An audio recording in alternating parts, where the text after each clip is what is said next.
So, this is the start of the podcast. However, in the middle of this, the day we record this on, March 23rd, Discord was absolutely dying for a good chunk of this. So, there's a couple times where we get lost in the space-time continuum and are unable to communicate properly.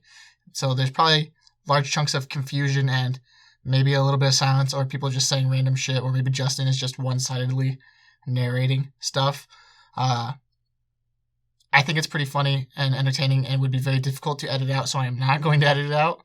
But if it bothers you, I am going to put timestamps in the description to skip past those parts to where we reconnect and re-summarize again, in case you're not fully invested in the whole ride.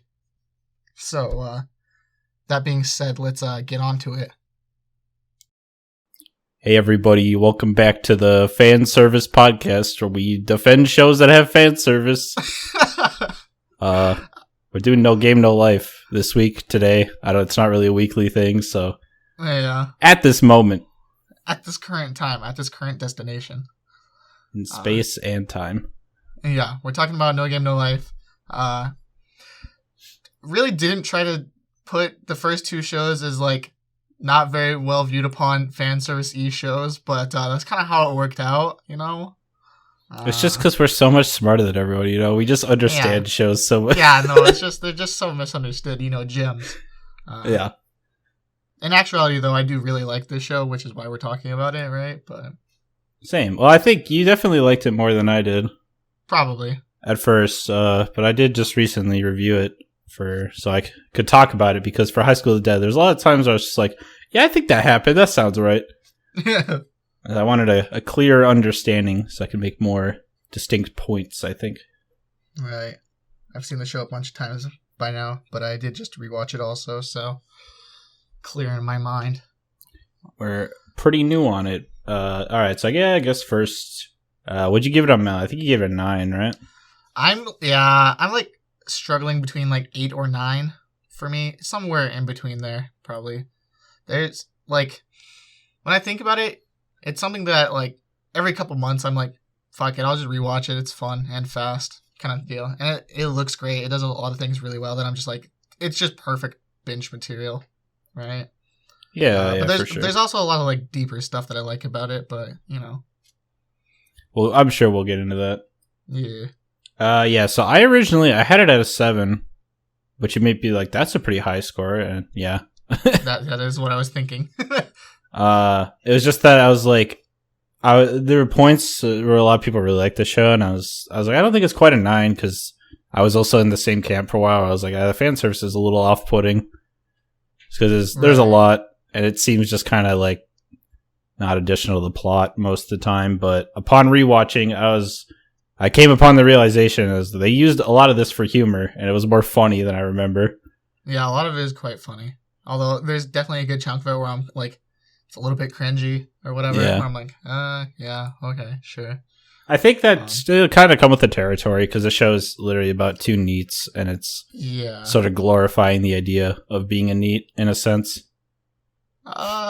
A little bit, yeah. I would agree with that. The main theme obviously isn't that. I'd say it's the opposite, but sort of it's giving a power fantasy to them in a sense. Well, it's more about glorifying the critical thinking skills you can quote unquote develop from this kind of personality. Mm-hmm. I definitely like the idea that a lot of NEETs or really fringe obsessed people have a very unique and interesting perspective on things. This show in particular, a lot of it is focusing on how what's the word? I'll say more normal people focus a lot on societal norms and standards that these people who the main characters don't really care about, and see where it's kind of holding them back in their thinking sometimes. I mean, in the show, the whole deal is that Steph is kind of the antithesis of their perspective in a way. She's every time they do something that's kind of out there, she's like, oh, no, you can't, because that's how it works. You just can't do that. That's not people don't usually do that kind of thing, even if it's a good idea or not. Right. And so she doesn't take the necessary risks to actually advance anything and is really complacent. So it's definitely comparing and showing how that different mindset can be very beneficial. Right. I think it's sort of the idea of, I forget if there's an exact word for it, but it's like hyper focus, where you're like overly focused to something at the point where it's not healthy or obsessed. I don't know. Okay. I think there's a condition name for it, but I can't think of it at the moment. I don't know. It's like hyper attentiveness, whatever. That sort of Something idea. like But yeah, I think the show's. I think there are some cool themes in there. I actually do think the show's a lot deeper than it shows itself. So there are a lot of moments where it's just like, oh, they did this, but they sort of pick up skills that they learned from their time being alone and only depending on each other that they use, which is pretty cool. Right, I agree. And the thing too is like, for as much as the show focuses on like, oh, needs and like otaku type people have a unique and very valuable mindset sometimes if they develop their critical thinking properly, that lets them kind of see beyond the constraints of like norms and boundaries that some other people may not ever be able to look past. They also do a very good job of stressing that kind of one of the main, I know the Golden Witch, formerly Digi, would talk about this. They would say the otaku mindset, the kind of like hero's journey type thing that they always do is, save everybody kind of deal. And for them, the way they realize that is that every mindset is important, and to like win the world and all that kind of thing, they have to get every group of people to be working together. They can't like say, oh, well, my group is actually more important, I don't need this perspective at all kind of deal. So yeah, that's a really good point, because there are a lot of solutions that they have to utilize different people's skills than their own to get out of. Right, for sure. I mean, of course you can see that in terms of like, wow, magic and we can't detect it, but and it just lets you cheat, right, in many scenarios. I was more so, I think the exact one is the gun game, the virtual one, where they have to use Stephanie. They just have her ride around on an NPC the entire time until the end game. Right, yeah. That kind of idea. Or it's like, oh yeah, she doesn't know what she's doing. She'll be able to do this. Right, yeah. Which is pretty funny. Which is why I really love the order of events for who they go after, right? So the first thing is they have to prove that they themselves are a valuable piece of the puzzle by defeating a higher race in a one-on-one kind of thing, which is the elves, right? So first they prove that their perspective is important, and then they set about going, okay, what are the pieces we need that would help us get better at games the fastest? The first thing they think is, okay, big magic, good. And they have a Flugel nearby, so they get a Flugel to help. And then they say, okay, well, we still need a little bit more magic. So they get an elf, and they think, okay, well, we have some magic now. However, the problem is we're a bunch of scrawny fucking nerds who can't do shit. So then they go after the War Beast Kingdom, where it's like, okay, now we're really, like, at this point, at the end, you're like, wow, they've really covered all their bases now, kind of. See, I was thinking that, but I'm also remembering when they're like, wait, there are animal girls? Alright, we'll get in them next. Yeah, that shit's pretty funny. He's got his priorities straight, man. Yeah, true, bro. I love the fucking bit at the end where they finally, like, win the final, like, coin toss thing, or they tie or whatever, all that, and they meet their demands, and the guy's like, what? I thought you were gonna destroy and kill all the animals because you hate us. He's like, why would I hate my nickel go to paradise? And he's like fucking going off. That shit is pretty funny.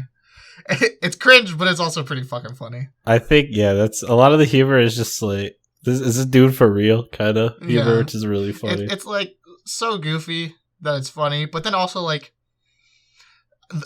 something that really impresses me about this show is how good the voice acting is, I think. Oh, dude. Sora's voice actor, I forget who it is, but I really like his. I don't know. But his voice actor does a fucking fantastic job. Like that last part there, he does just like this funny ass fucking voice where he's doing an accent and shit, and it's really funny. Oh, wait, I do remember. It's fucking Kirito's voice actor from Sword Art Online, because when he goes on some of his weird rants, I recognized it because the same guy also voices Petalgeese in ReZero. Okay. So yeah, that's his voice actor. He's a really good voice actor, though. Seriously. His range is impressive, to say the least. Yeah, apparently. Also, Steph's voice actor is really good. Yeah. I mean, she does a lot of screaming and dumb shit, but also, like... She does good at it. The tone and variance in her inflection and what she's saying at different times is really on point. Like, you can definitely get the feeling of how she... Or you can definitely get the idea of how she feels or what she's thinking at any point based off of how she speaks. It's really well done. Yeah, I think her voice actor had a lot of fun with that role. Yeah. So I just think of the times where she's banging her head into walls or the floor and destroying it. So true, so true.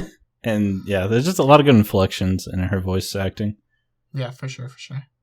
Whereas, like, Shiro is, like, completely deadpan the whole fucking time. I don't even... Dude, Shiro's voice actor, they're just like, yeah, you gotta do this one voice the whole time. Good luck. Yeah, you got it. Deadpan, go. You got this one, Chief. I fucking love the fucking deadpan lolly archetype of, like, gags, though. That shit is really funny. Yeah, it's pretty funny.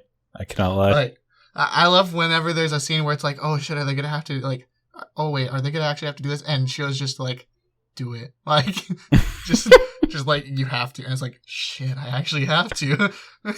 Oh shit, dude. Jibril, punishment. No! Yeah. Oh yeah, because when they had the part where they were like walking Steffi around telling a dog, and she would just be like, shake. Shake. Or sit, or shit like that. It's really funny. It's quite good. It's quite good. Yeah, so I guess that's like overview. Otherwise, I think the art, I really like the art in the show. Yeah, I completely agree. Some people may think neuron activation, bright color, because they do use a lot of neon. Is it a neon color scheme, or it's sort of... It's hard to describe. I mean, It's also pretty pastel in the color choices, but, like, I don't know. Yeah, I just think it looks really good. Yeah, I definitely think it's a very good combination of colors. Purple, when used well, is always amazing. So yeah, let's go purple. Yeah. Nah, the show looks fucking fantastic. It came out in 2014? Is that when it aired? Or is it 2012? I want to say 2012. Okay. But, I don't know. The show looks very good. I'm trying to think of, like, high animation segments. Yeah, 2012. There's not a ton of crazy high quality animation segments because a lot of the show is like walking around talking, being, setting up plot and stuff like that. It's a dialogue dramatic show, right? But despite that, the directing and like shot composition is quite strong to the point where you're like not ever bored during these conversations. Oh yeah, especially because they do a lot of like dramatic cuts and then the voice actor changes inflection like, oh, no. Really? Over just like completely mundane shit. It's pretty funny. Like the multiple times where Steph says some shit and they like cut in all dramatically like, Steph, you actually understood all that? Like, I think, speaking of that, I think my favorite bit is the part where she's like, all right, if you lose this bet, you have to become like a functioning member of society. He's like, wait, you could just do that? Please, I want to lose. And then Shiro won't let him lose. It's cracking me up. Yeah, she's like, well, you literally can't throw. And he's like, I'll bet on the nearly 0% possibility that I can lose. Please, don't let me down. What else? Sound design. I actually found myself appreciating a lot of it. It was super cool. They use a lot of these like deep bass like noises. Yeah. I don't know how to describe them. I don't know. There's definitely some stock effects that play a lot that I kind of got sick of over time. But, I mean, overall, they use it pretty well, I think. Yeah, one example that stood out especially was during the word game. It's like every time they say a word, it was like, wow. I was like, that shit is pretty fun. Fucking Inception. Yeah. Do we want to start basic episode summary now, you think? Yeah, it's probably a good idea. I think we've... Alright, cool. So, I guess we haven't talked about the opening. Very good opening. Oh, yeah. Dude, I fucking love the opening. Holy shit. I don't remember who it's by. No idea. Which is, whatever. You can look it up. Yeah. We're not... Google. We are anime enjoyers. We're not... I don't know. Yeah, exactly, bro. Yeah, you know. No, the opening is so good. Holy. I mean, visually, it's very good. But the song itself is also just like I love the piano and I don't know, all the lyrics are fantastic. Translated versions are like, oh man, this shit's hitting. This shit's hitting for real, for real. It's hitting. Ooh. I'm a very competitive person, so like a lot of those lyrics hit pretty deep for me. So it's very nice. Definitely did not skip it pretty much ever. I wasn't either. The ending theme is also pretty good. I liked it. Yeah. I like also when they have the game with Kurami and the elf girl the second time. Fee? I think her name is Fee. Fee, yeah. The second time when Sora isn't, like, he gets, like, his existence is wiped out or whatever for a while. In the ending theme, it's all fucked up and distorted because he's not there. Oh, yeah. Completely, like, I remember that. That was super cool. That's a very nice. That scene in general was, like, so much darker than anything that had happened in the show so far. It was such, like, a rapid change. For sure. It's a lot of... It was pretty heavy. Pretty melodramatic, but in a good way. Yeah. Big. The scene where Chiro is, like, going to throw the game of chess to get her memories wiped kind of shit, and then she just decides, fuck it, no, I don't lose. Like, that shit hits. Nah, we don't lose here. Nah. Okay, I love that just reminds me that I love how consistent Jibril is throughout the show, because even in that scenario, she's like, well, logically speaking, no, he probably didn't ever exist. You're probably capping. That kind of shit. Like, she's just so consistent the whole time where it's like you could predict what she would think in any situation, probably. Yeah, Jibril is a very fun character. I think the whole... The world also has a lot of cool world building. Which is, it's sort of drip fed. Like, you can get ideas of which races were not so friendly with each other during the war. Right. Just by the way they interact with each other, which is always cool to see. Yeah, such as Jibril and anybody. Because, where the Flugo they were just like fucking monsters during the war, pretty much. They were literally just created as weapons to kill gods and anything. So they're just like completely sadistic and pissed off by those inferior to them, so you can't really blame them if they were just created that way, but you know. Hey man, if I was a god-killing weapon, I'd do what I gotta do. You know how it is. So true. Alright, so I guess we could probably start episode summary now. Yeah. So, you got the first scene, Sorashiro. They got the, what's it called? Low stakes fight where you don't know any of the players, and it's like, wow, what is occurring? They are fighting in a video game. And it's like, big clan fights them. Leader of the clan cheats, but they still beat them through the cheats. You know, they're only a party of 4 versus like 500 or some shit like that. So, it kind of sets the stakes of how, like, absurdly powerful our main characters are when it comes to games and just, like, thinking shit out, right? To where it's like, wow, she hacked and just refilled her MP with no resources, but they were just ready for it anyways, kind of deal.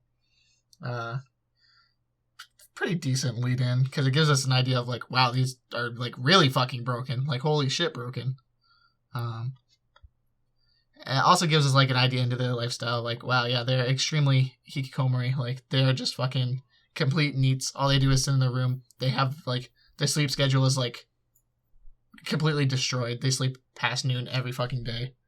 Shit like that. So. Yeah, it's a fun comparison because they go, oh, I wonder who these players are. And it pans them in their room, and they're each playing 2 characters, I think, or something. Yep, yeah, one with their hands, one with their feet, or something like that. Right, and then she was like, "Yeah, I'm tapping out. The Sora's got to play 4 characters with his hands and feet." Yeah, and it's just funny. Slept in like 3 days or something.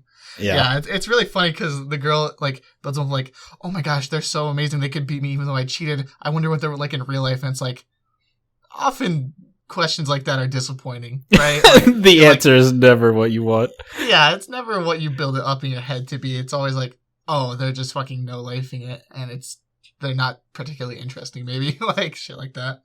Usually the best player at any game is just like a random dude at the heart of it. He's not like a fucking God-given miracle. With a crazy personality. Sent to the earth to be the best gamer known to man. Yeah, exactly. And then they get like an email from who you later find out to be Tet, which is the god. I still don't know what his deal is. There's a lot of weird stuff that they never got to explore fully because one season. Yeah, 12 episodes. So there's like you can see there's so much intention for stuff, but I don't know what happened exactly. If it's just very delayed in coming out or whatnot. I don't know. As far as I'm aware, they've never really talked about making a second season yet. Right. I think there's a light novel, which I haven't read, so... Right. I have not read it either, so... Literally anime-only discussion here. Yes, sir. But yeah, so you got this dude and they play chess. I do like they talk about how it's easy to beat a computer because you know that they'll make the best logical move. Right, yeah. But sometimes you'll fight people and you don't know why they're doing things because they just pick weird moves. Yeah, or because they're baiting you into acting in a certain way that they want. Right. Which, I just love how they portray it, because it's like, we get the idea of how insanely stupid Shiro is in terms of, like, calculation power. Like, she is just, like, several thousand supercomputers. Like, oh yeah, I just know, like, almost all the possibilities in the game of chess, which has, like, more possibilities than stars in the fucking Milky Way and shit like that. We fit all these fucking supercomputers into this one short girl. Yeah, fucking 11-year-old girl got the computer in her brain. But, I love how it's portrayed because she's just like looking at the screen kinda, and then Sora happens to glance over and it's like, oh shit, what's he doing? And it's like, oh shit, this is a real dude. Okay. Like, this ain't no computer. Yeah, just the level of acknowledgement there is pretty cool. I'd say overall the first episode, I do like how I feel like they dropped the heaviest theme almost in the first episode where it's talking about their seclusion from society, which can hit a lot of people at home, I think. Yeah, for sure. Because the way they talk about it, it's like, you know, these are two impossible people who are like, they can see the logical outcomes of pretty much anything, and they can plan to an extent that normal people just can't, and think things through properly. And they just have like insane computing power to back it up even after that point. But then it's like, the problem to them is, like, they have all these massive skills, but real life is like punishing and random, and there's no really clear goals or ways to win or advance kind of thing. So they just kind of have given up on it entirely, which I mean, pretty true for a lot of people. A lot of people are like, I guess I go to college ? Because that's probably more guaranteed than literally who knows kind of deal. So yeah, they call real life a kusoge, which means shit game, of course. And they're like, yeah, there's no logical consistency. People act however they want to act. People advance whatever goals they want to advance, and it doesn't even matter. Like, people don't act in their best self-interest, so it's impossible to fucking figure out how shit works and act properly based off it. So the only fucking way to win is not to play. So they just are neats, pretty much. But then, of course, that changes because they beat Tet in chess barely after, like, fucking grueling several-hour session, right? With both of them combined. And then Tet says, okay, I'm gonna fucking isekai you. He isekais them because, you know, game world better than not game world. Because obviously they hate the real world, as we've discussed already. He isekais them, explains to them the 10 pledges, which are the rules of the world.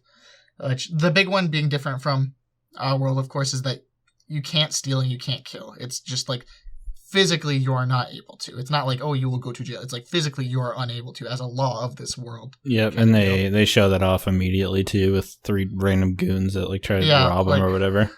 Yeah, it's like, oh, they get met by bandits. Like, okay, what's the point of bandits if you can't even steal? I guess it's like you just challenge random people to games kind of thing. The roaming shogi masters. Yeah, I fucking guess. All right, stick 'em up. Put down your pieces. I'm stealing all your shit. Oh fuck. Yeah, except you have to let the person you challenge decide the rules of the game. So you can't even be like, I'm a shogi guy, I'm gonna go beat everybody up. You have to be like, well, I hope they pick something I know how to play. Yeah, you do have to wonder what poor life choices led them to that point, but yeah, they didn't really think it through very well. I mean, Elkia is not in a good state, so probably very trying true. to do whatever they can. This is also like sort of a political. What's the word? It's like a political conflict show, which is kind of cool too. Yeah, for sure. Yeah, I think that's pretty much episode 1. Well, a little bit more. What else happens? Oh, he plays poker against the one lady. Yeah, he gets into with the booba. Plays poker against rich girl. Not really rich, but she's like bar adventure type lady. And yeah, you know, I love the way that he, at a glance, understands this woman's personality, which is completely accurate because she's like, oh yeah, this girl's gonna win the tournament thing, and it's like, you know, she's stronger than most of the other players, it seems like, so yeah, she's gonna win kind of deal. And it's like, just from the way she says it, you can kind of get a feeling that's like she's kind of removing herself from it, but also not discounting the possibility that she could theoretically beat this person, you know. But it's just like, you know, it's like we don't really play kind of thing, you know what I mean? And, I beat him a couple times on Wi-Fi. Yeah, it's like she wouldn't say, oh, she's the best player, like nobody can beat her. She would say, looks like she's pretty much the strongest one for the most part, kind of deal, like that kind of thing. And so immediately he's like, calls her out on it, kind of this mindset, is like, oh, were you scared to fight her kind of thing? And it's like, neuron activation, she's pissed. Like, now she's thinking, oh, this guy's cocky, I'm going to beat the shit out of this guy, kind of deal. And so they make a huge bet. She kind of is like, well, Jesus Christ, I could get way too much if I win this, and this kid is probably just stupid. And so she accepts it. They rob the shit out of her. I wish a little bit more often in the show they would call out people on cheating rather than just like counter cheat. You know what I mean? Yeah, yeah. I can get a little frustrating because it's like literally if you point out they're cheating, you just win. So well, I get it for most of the games because most of the games it's like you can't prove magic is cheating usually unless you are able to detect magic yourself. But like in this specific case, it's like he sees her shuffle like in a specific way that is cheating to stack her hand, but he also does the same thing, so he just wins harder. Mm-hmm. Yeah, I would like. It would be cool. I get why they don't, because it's kind of unsatisfying to be like, oh no, I watched you cheat. Actually, I win. So, actually, I'll be taking that. So acknowledging it and then playing around it still is kind of I guess it's kind of setting up for the way magic works, because you can't just point out magic is cheating most of the time. So yeah, I guess it's kind of leading into that a little bit. That's true. I didn't really think about that. Yeah. So yeah, the tournament's happening, and they find out that tournament is being held for the position of the king because the king just died. And rather than giving it to his granddaughter, Steph, he is like, it's a tournament, fucking humanity's greatest gambler, because he was kind of a fucking ludicrous guy, you know. He was all about this shit. He believed in his own hype. He was. All the weird flashbacks they have him in are pretty funny. Yeah, they're all like really endearing for sure. Like, I'm trying to think of a few of them, but I remember one where he's like, always make sure to do this, and she's like, it didn't work. He's like, well, it looks like you're fucked. Oh no, yeah, because she's playing against Sora, and he's like, oh my god, how does he phrase it? He's like, you know, as long as you're humanity, you know, you can always pull through, kind of thing. You can always take the right gamble. You have your own wisdom based off of being humanity, and and then she loses, and she's like, but I thought I had my own wisdom, kind of thing. I was like, oh, against another humanity, you're just screwed. Oh yeah, that's what it was. that shit's mad funny. He's like fading out in the distance, saying just screwed. This show is very humorous. I find myself enjoying a lot of it. Yeah, there's a lot of good scenes. Like, yeah, I think that about does it for episode 1. It's a good setup episode for sure. I don't think it's probably. I like the beginning. I think is good. Mm-hmm. Mm-hmm. Yeah, it's a solid episode. I don't think it's anything super special though. Yeah, at the end of the episode, they're just like, "Oh yeah, Steph, girl's cheating probably with magic," and she's like, and loses anyways because she doesn't realize it. Well, they don't even tell her that it's magic specifically. They're just like, she's cheating, and she's like, "Well, okay, cool." Okay. Okay, thanks. Yeah. And then they're just like, hot. Yeah, usually in Isekai, people want to go back to their world, but no. No, we like good. This one more. So, yeah. I mean, to be fair, that world does seem a lot better. The world is in some ways. pretty cool. Has a lot of the same issues still, but at least you're not just living and then someone shoots you. So, like, at least when you fail, it's like, oh, I sure did make a mistake. Oops. Like, everything is consistent and logical in some way. Yeah. Yeah. So, I guess episode 2 then? Yeah, episode 2. So, end of episode 1, beginning of episode 2 is like, Steph is like, but if you knew how she was cheating, then why not help me? And he's like, he kind of baits her because he's like, really, he's like, the real answer is he couldn't tell her how she was cheating because he doesn't know. It's magic or something. But she thinks he knows. So he's like, how can I use this person to my advantage? Well, she's a fucking princess. Pretty big position of power, place to sleep, lots of food kind of thing. So he's like, okay, I will just like beat her in a game and trick her kind of thing. And so he's like, oh, well, if you couldn't figure it out, you're taking it out on me. What are you, fucking fool, dumbass, stupid, idiot? And she's like, no, I'm not. What the fuck? And, that's so mean. Yeah. How could you do this? Of course, a bunch of times he hits on the fucking, oh, you really are the foolish king's granddaughter, and she does the big cry every time. I think it's funny because I don't even know if he knew who the king was. He was just assuming that would piss her off at that point. Right, yeah, he just knows that people called him the foolish king pretty much, like, all that kind of shit. But it strikes an extra hard chord. They play a cool game of rock, paper, scissors, where... Oh, yeah, that game was really fun, actually. Yeah, where it's rock, paper, scissors, but if he plays anything but paper, he loses. So if he plays one of the other ones, the best he can do is tie if he also, like, wins. So if he threw rock and she threw scissors, it would be a tie. Which would mean that they both get their conditions fulfilled. Which, the biggest trick in the game was that he purposely is vague on what he wants when he wins. She's just like, oh, well, if I win, you have to tell me how she did it kind of thing. And yeah, how she cheated. Yeah, and he's like, okay, well, you'll do me a little favor. And she tries to be like, oh, you need a place to stay or something. And he just kind of, like, acknowledges it, but doesn't actually, like, reply.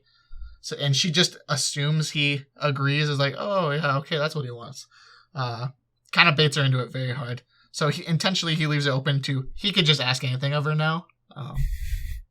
And that he does. Big mind game. This is where you really get the feel for, like, what type of person Steph is, because it's the first thing she thinks is, well, okay, this is extremely skewed in my favor. I can't lose unless I play rock, right? Which is like worst case scenario. So I can just do the safe thing. And it's like, well, okay, he knows I'm going to do the safe thing, actually. So and pick scissors. And pick scissors. So I should pick... Or wait, how's it work? No, he knows I'm going to do the safe thing of... Oh my god, what does it say? So her safe options are either scissors struggling. or paper. Those are the two guaranteed she can't lose, but she can tie. Because if she picks rock, she has the possibility to lose 100% because he can only win with paper.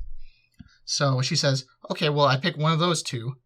But then she's like, well, you know, he's actually just going to pick scissors because he's like mind gaming me into picking paper because it's safe kind of deal. So I should pick rock actually and fuck him up because that would show him a lesson. Then I would win and he would lose, and also I outplayed him kind of thing.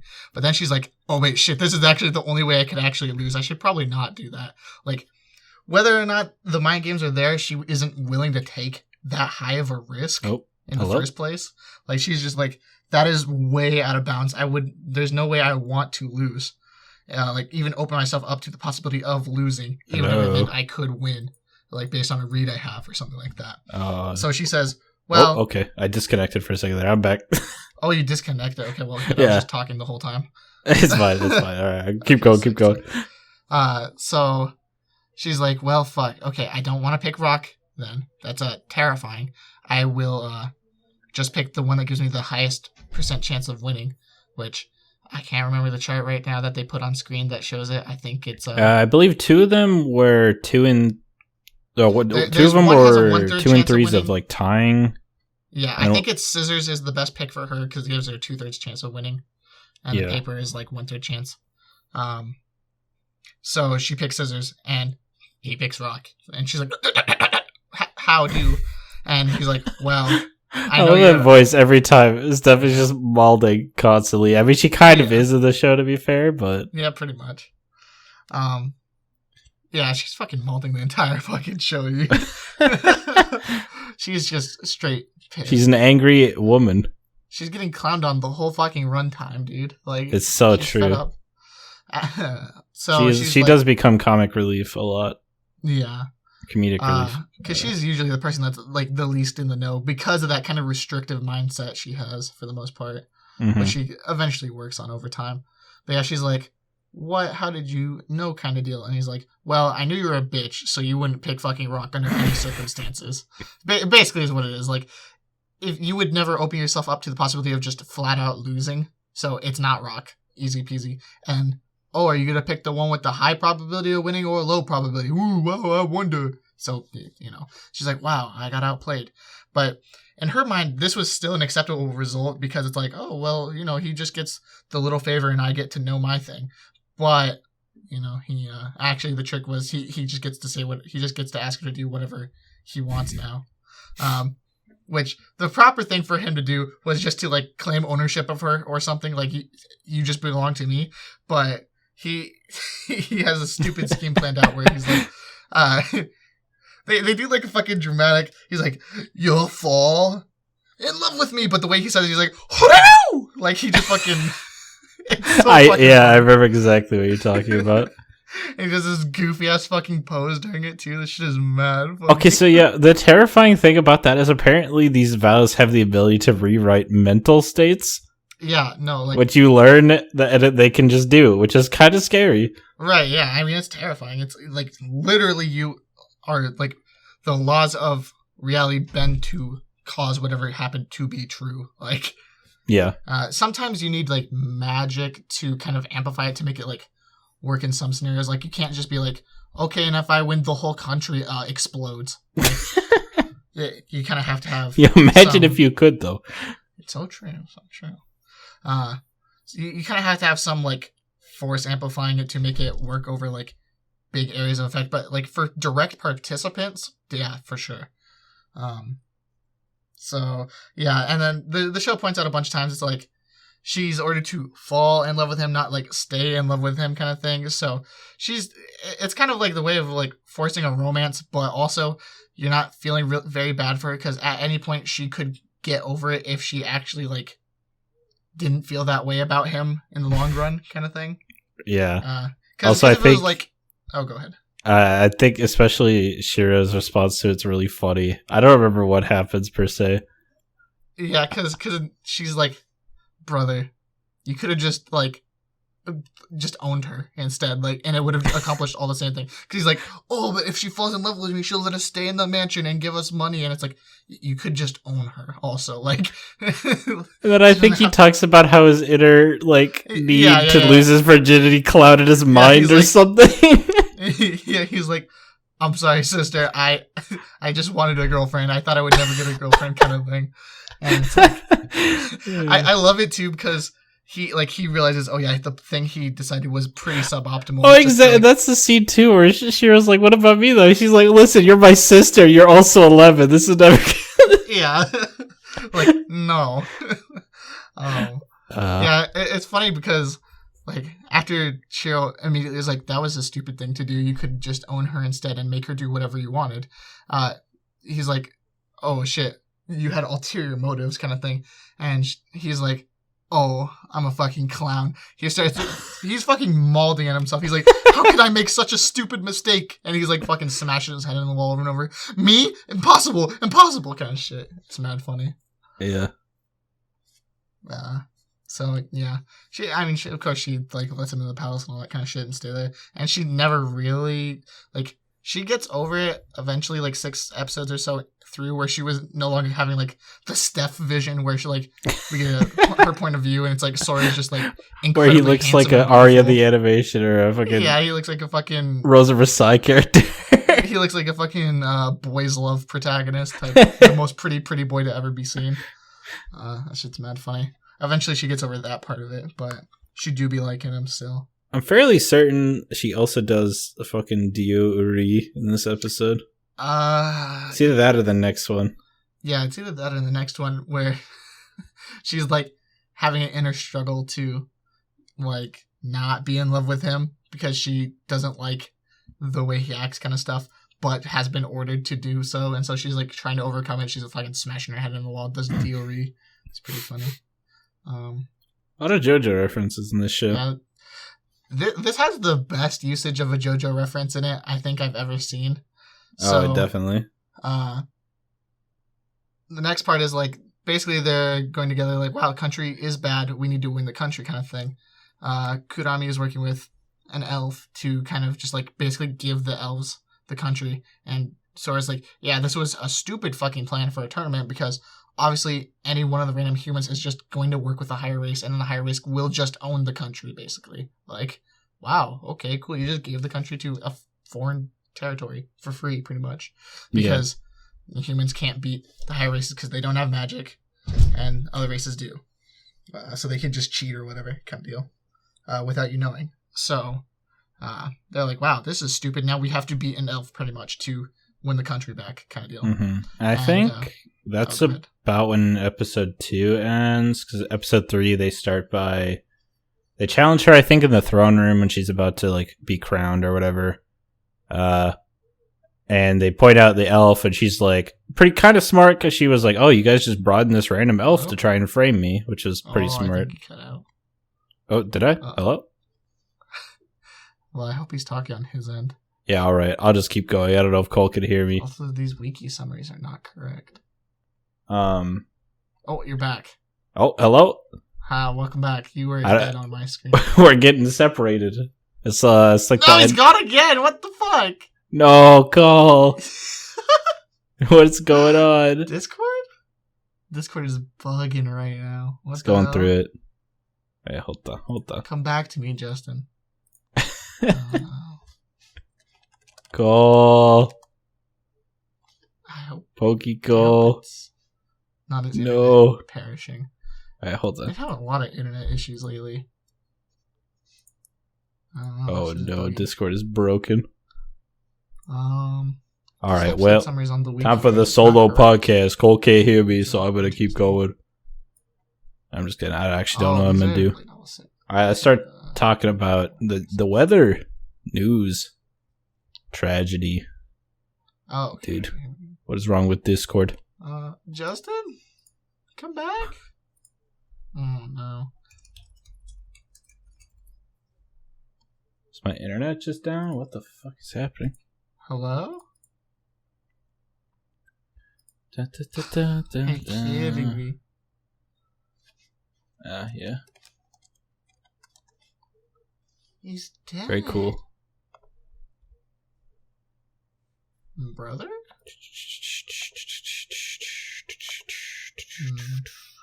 I don't think I have anything to do but wait. Like, we're just waiting. Oh, he's typing to me. He's typing to me from beyond the grave. Oh, hello. Oh. Okay, I'm on the the browser app. Bruh. I don't know what's happening. Discord's freaking out. Okay. How far were you in any explaining? I just had started episode 3, so I just stopped. It's fine. Okay, you can. You may have to do some cutting for this one, unfortunately, but.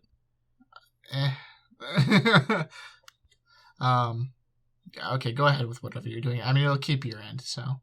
Right. I was just saying you might want to skip some of that because I didn't just talk to myself. I mean, whatever. We'll see how it comes out. Okay. Go ahead. Anyway. Go ahead anyways. Problems aside, so episode 3, they're in the throne room, I think. I always forget her name. What's the girl's name? Kurami? Okay. Yeah. She's about to get the crown, and they come in, they're like, actually, you're a cheater. And then they point out the elf, and she's kind of smart, because she was like, oh, you guys just brought in this random elf to try and frame me. Yeah, it's like, kind of deflect blame off of her. But it's like, it's better than just being completely No, that's not mine. No, she's not an elf. She's cosplaying, bro. Like, She's actually 500 years old. All right. So Hello? yeah, they kick her out. no, dude. Oh, is Discord still done? No. Oh, I'm back again. Hello? No. Pain. Dude, this is killing me. Gotta be joking me. Discord, come on. Hello? Pokecool. Are you back? Hello? I can hear you. What is happening? I don't know. Discord's fucking dying. It could also be my internet. I can't lie. It's been pretty spotty today. It might be your internet. That is what I would assume, but Pain. All right. you know. What was I? Episode 3, Throne Room. Throne room. Elf. She kicks out the elf, but she can still help her somehow. Yeah, but just I don't not really know how elf as- magic works. I mean, it's not exactly explained. We kind of just have to assume. Because, I mean, we only know what Sora and Shiro know, pretty much. So, Because it's from their perspective, mainly. right. You learn, I think you do learn that she is not, she's not really a bad person. Her goals are just different than what other people want. Yeah, they have a scene where on their way to, actually do the challenge, she's like, hey, I'm working with the elves, so we can just have control of the country because otherwise some other country would take it kind of thing. It would be bad. We need to... The only way for us to live in the future is to, join with Elvengard and have them support us so we don't eventually get wiped out. And Sora and Shiro are kind of they don't really buy it because first of all they're like, yeah, that is a pretty good idea, but I don't care. Yeah, they're like, it's not a bad plan, but you're stupid. Fuck you. And she's like, but what? And so they do the best utilized JoJo reference probably in any anime, I would have to say. The dog got Kotowaru. Yeah, they do the dog got Kotowaru, but I refuse. But they do it in a very similar context, which makes it completely fantastic. Because, it's the whole... One of the things I love most is telling people who think they have an absolute advantage, no, kind of shit. Because Kurami is like, oh, they're following my logic? Of course they agree with me then. But really, fundamentally, they disagree about the capabilities of humans. Whereas Kurami is like, no, it's literally impossible to ever win a game against an elf because they just can't cheat for free. Whereas Sora and Shiro are like, if you know enough, you can still win kind of shit. And we want to do what we want to do. We don't want to be just fucking basically oppressed by Elvengard forever because... they have humans as slaves in fucking Elvengard. They're completely cryptic, hierarchy, monarchy type shit. We don't know shit about them. Yeah, we don't want to absolve into them. No, sir. No, sirskis. So, yeah, they deny her plan, and she's like, well, you guys are stupid. I'll just beat you, I guess, then. So, go play the game. The game is a form of chess, except the pieces respond to their charisma and willpower. Can I talk about that game? Is so fun. It's honestly, it was so funny too. Yeah, you got it. So it starts out and Shiro's struggling obviously because she's trying to play chess, but the pieces aren't willing to sacrifice themselves because they apparently have willpower and consciences now. Yeah, they have their own thoughts, so it's they don't want to do anything. No soldier wants to okay, you're gonna move here, and then after you die, he'll trade you. We'll win though. Don't worry. Yeah, we'll win though. Don't worry about it. They want to fight in a way that potentially allows them all to survive. And there's that coupled with the fact that she has elf magic that's allowing her pieces to move further. Yeah, to just break the rules, pretty much. And so that starts going poorly, and then Shiro's freaking out, and Sora's like, "All right, hold on, wait, I got this." And then he gives a speech. To the chess pieces saying, all right, if you guys win this, everybody, you can bang any woman you want. And they go fucking crazy. This shit killed me. They go fucking nuts. Yeah, you can bang any woman you want. You'll be exempt from taxes for the rest of your fucking life. After this, you'll never have to fight again your entire life. You'll live as gods if you survive this battle and we win kind of shit. So, Sora... this is where you can definitely feel the difference to where Sora is very charismatic and would be a great leader in pretty much any scenario. Whereas, like, Kurami and Shiro kind of are just like, do the thing, I guess. Like, he understands the motivations of his characters very well. Mm-hmm. I think he says it himself. He's like, I was always better at dating sims. Yeah, I was always better at dating sims and, like, strategy type shit. Whereas, like, Shiro is good at, like, the mechanical side of it, but doesn't really understand those complex motivations as well, necessarily. Yep. So, yeah, that shit happens, and it's like, well, okay, they're gonna win now. But then it's like, okay, well, elf magic time. Now when your pieces touch my pieces, we just brainwash them with elf magic. And it's like, wow, that's definitely cheating, but still kind of hard to prove. I mean, at this point, I would be like, yo, T.O., go ahead, explain to me what charisma lets you brainwash the pieces. Can I get a T.O. over here? There's some bullshit happening. Can I get a judge? Come on, dude. But, you know, no such thing. So there is like, a guy watching it, so I'm not really sure how he's just like, yeah, this seems fine. Yeah, I mean, I get it's like, you still can't prove that it is magic necessarily unless it's impossible to brainwash otherwise, right? But like, yeah, I don't know. I suppose it's not really that in depth. But so Sora at this point is like, well, fuck, we lose, fuck. And so what he does, he takes a ballsy play right as he's about to lose. He jumps down and gives he steps in the line of fire and gives a speech to the enemy queen and is like, bro, look, you're amazing. I love you. Also, look at your king. Big pussy. Won't even move. Just throws his fucking pawns and shit as cannon fodder. He only cares about himself. He's a terrible person. You should fight for us, kind of deal. Explains it in a very convincing manner. Yeah, he basically proposes to her. Yeah. And this is where the dating sim strategy pays off, you know. My man's been out there grinding in the He's been grinding the visual novels. So yeah, convinces them, and then they convince more pieces after that because even at that point they're like, well, we convinced the queen, but that's not much of a difference because we're staring at basically a whole board of pieces versus our couple pieces.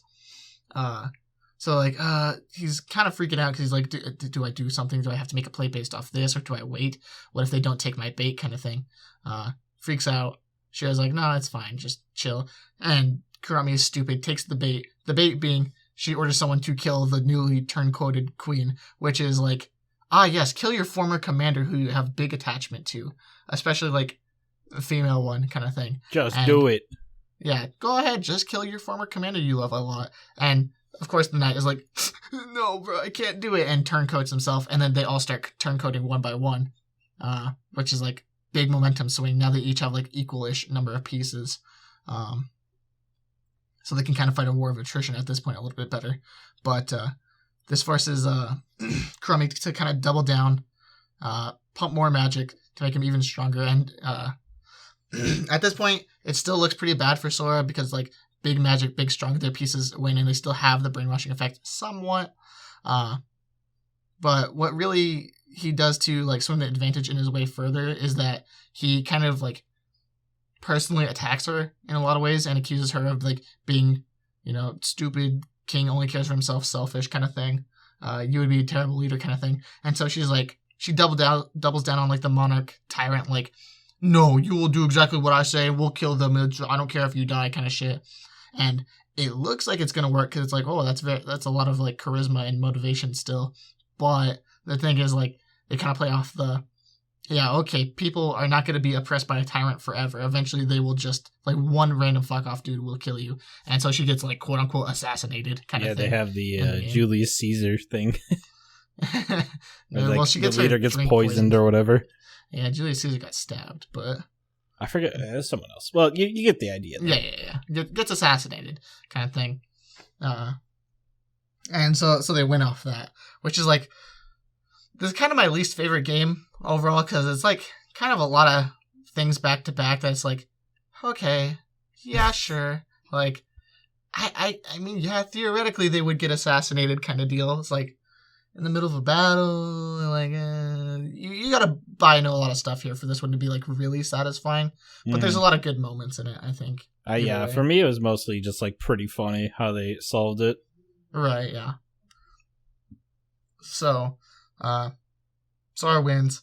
And so, of course, the only thing that could have possibly happened is Kurami says, oh, you have a different race backing you that's stronger than the elves. So, how did you cheat kind of thing? He's like, you're fucking stupid. Don't underestimate humanity. I beat you on my own because you're a stupid fucking idiot and I hate you.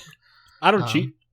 I didn't cheat. I'm just nice with it. And she cries like a baby, which is really funny because it's like presented as like this really serious scene where he's like, like probably going to like change her whole way of thinking kind of thing. And instead she takes the way more realistic route of just like she breaks down instead and doesn't process it at all. And it's like, I didn't underestimate like anyone. I tried so hard. You know how many risks I had to take. Kind of thing.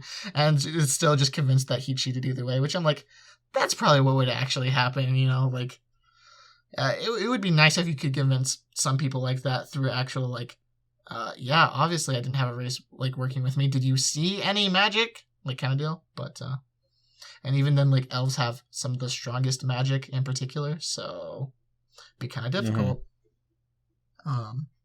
So yeah. Kind of starts to plant kind of the seeds of like Kurami starting to come to the idea that maybe these guys can do it, you know, this monkey, this gorilla, he can do it. Kind of thing. I fucking love that manga panel. Are you talking about the panel where he's driving a car? No, he's cut out for me again. No. Oh, no. Come back to me, Justin. Cool. I don't really sing. Oh, wait. Wait, oh, hello? There he goes. Oh my god. This is the worst. This is actually the worst. It's pretty bad. I can hear Cole though, so like I can kind of... wait. Oh, I hear you. You. Hello? Well, I can hear you. Can you hear me? Yes, hello. I can't hear you. No. I fucking hate Discord. Dude. I don't know if you can hear me. You can keep going or something.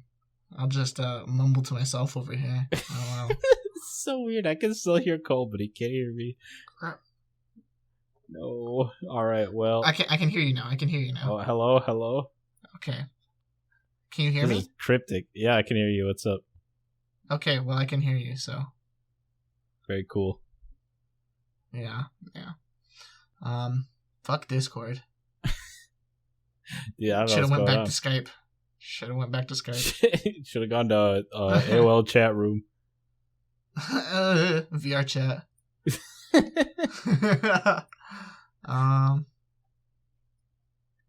So what else happens in episode 4?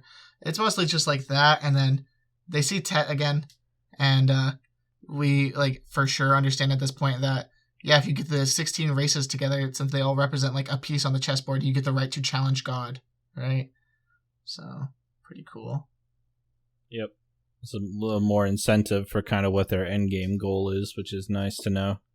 Mm-hmm. I really, really like the theming of like gathering multiple perspectives together to push your boundaries and challenge like something you couldn't beat otherwise kind of deal. Oh, for sure, yeah. I think that shit is really cool conceptually.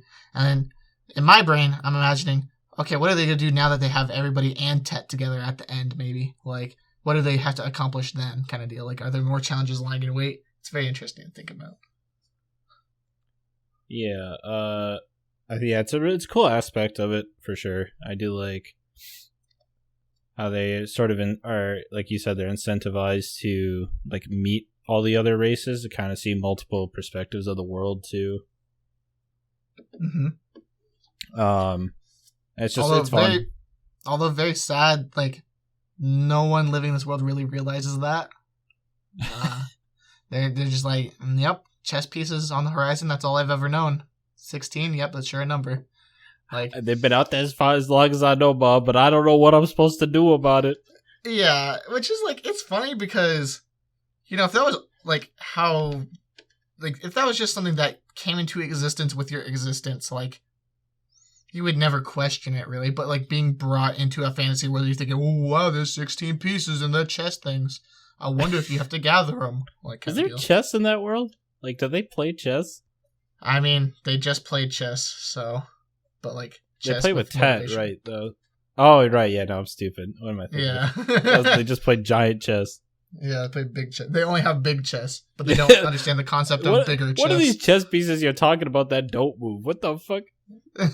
You can't move the pawn 3 spaces? This bullshit. I ain't playing that. God, that would be fucking obnoxious. Yeah. So yeah, episode 4 ends on that. We kind of have a clear end goal, what we're working towards now.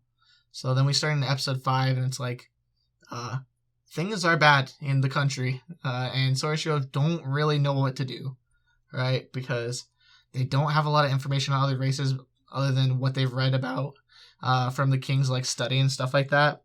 But they don't like, if you're them, who do you like attack first, or where do you go first? Like, you don't really have the resources to beat any nation on your own in a large scale conflict, or even like one big game kind of thing.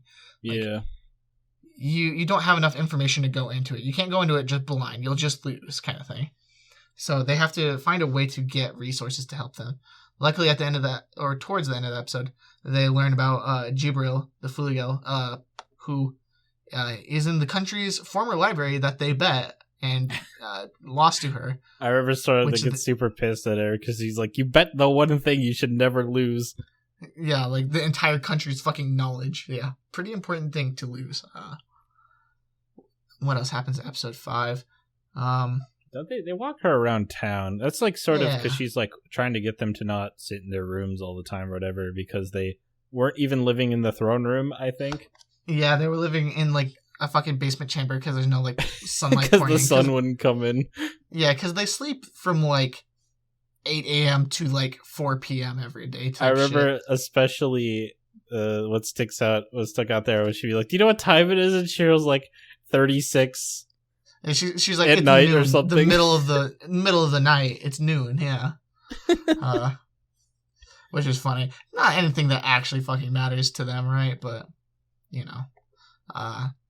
So yeah, Stephanie spends the whole episode like trying to basically beat Sora with the same promise of like turning him into a decent person kind of thing. And it's like she just can't win no matter what. She like, just cannot. Yeah, every game they play, the first one is like Blackjack, which, first of all, it's funny because Blackjack is like one of the only card games where the dealer actually is at a disadvantage. Like statistically, the player will win more often, right? Mm-hmm. But also, of course, she's like shuffling. She's doing a forced shuffle type thing where she's like stacking her cards or whatever. But he's like, actually, card counting is a thing, and I will win off it, basically. And he does. And she's like, oh, I didn't even know that was a thing. And he's like, yeah, you sure didn't know, did you? Like, that's why you lost.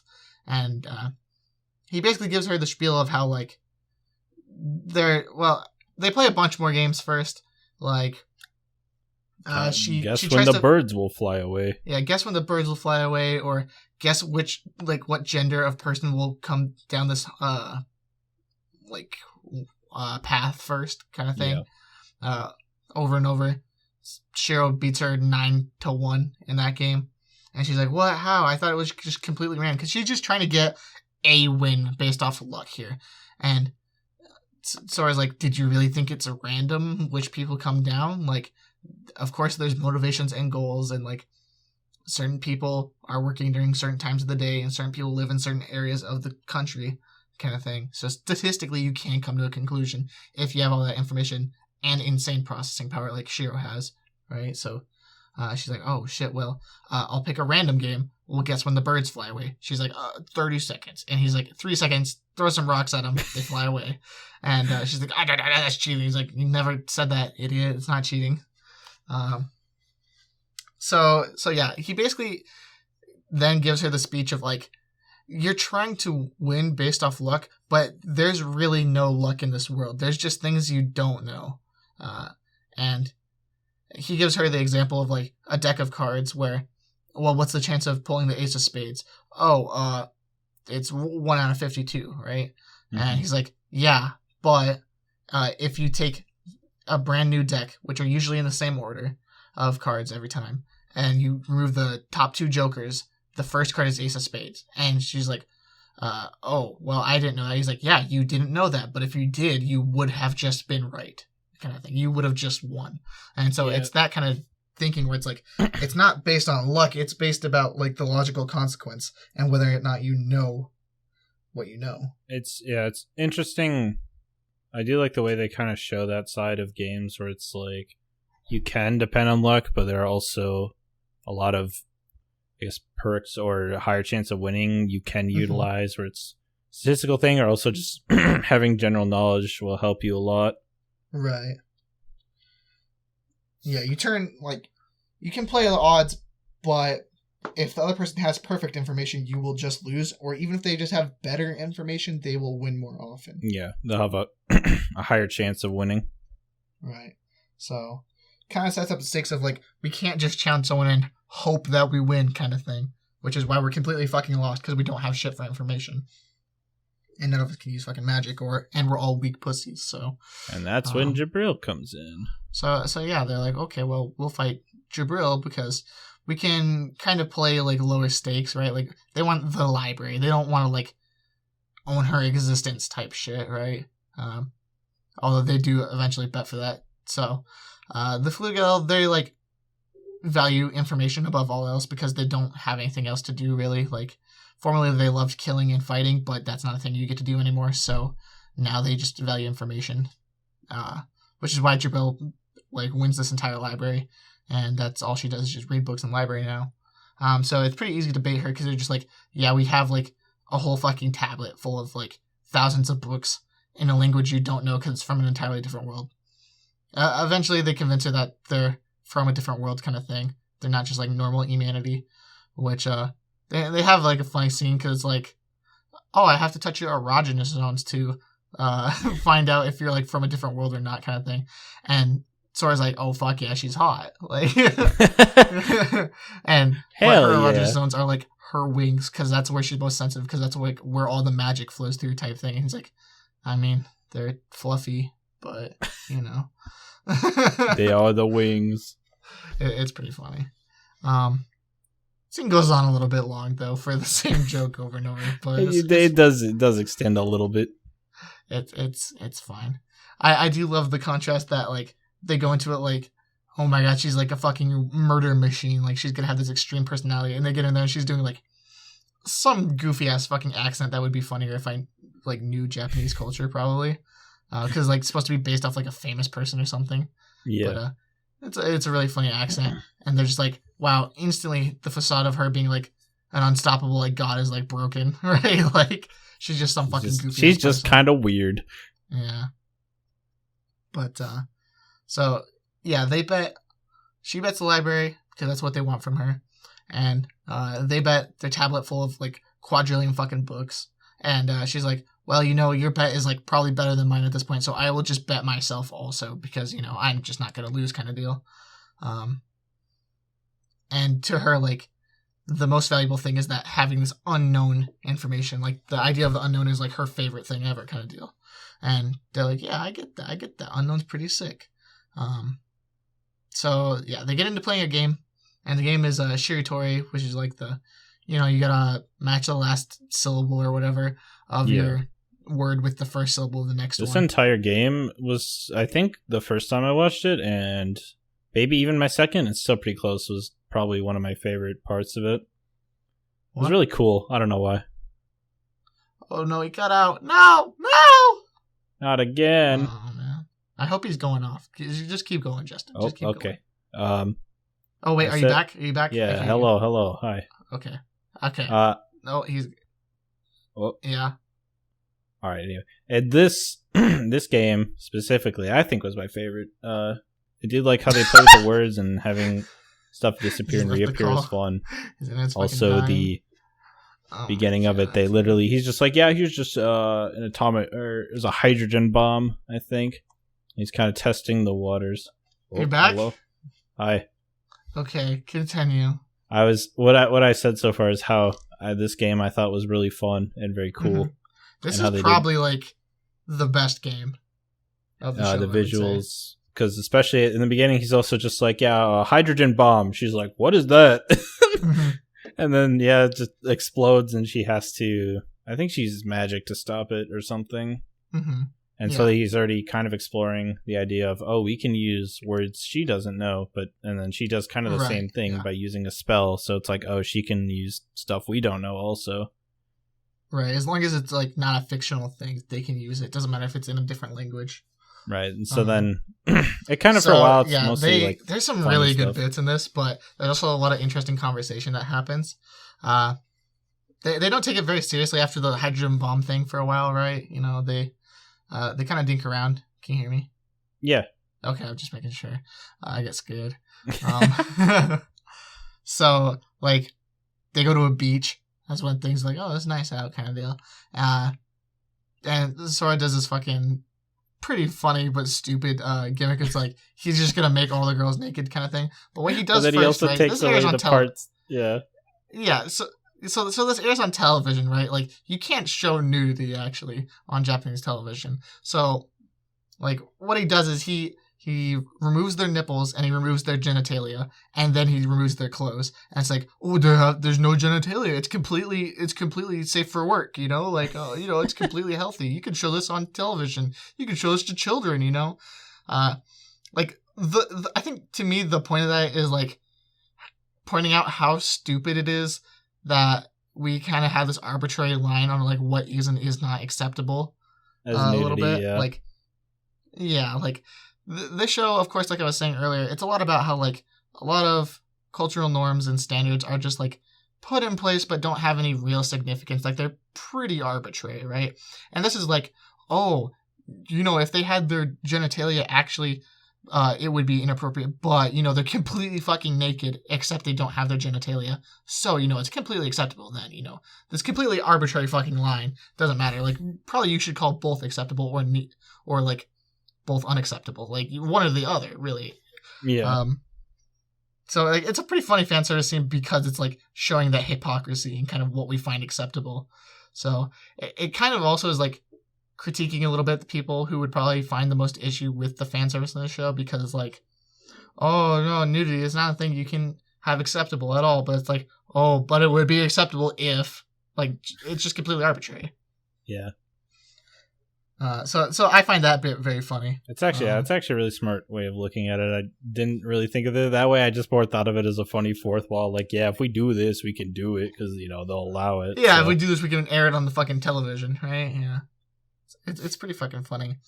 But they have a long ass extended battle. Of course, like both of these fuckers have like infinite vocabulary, so they're just going to keep going. The real goal of the game, the only way to really win, is to make the other person unable to continue, because they're just always going to be able to say new words, right? Like, you're dealing with two like fucking supercomputers at this point.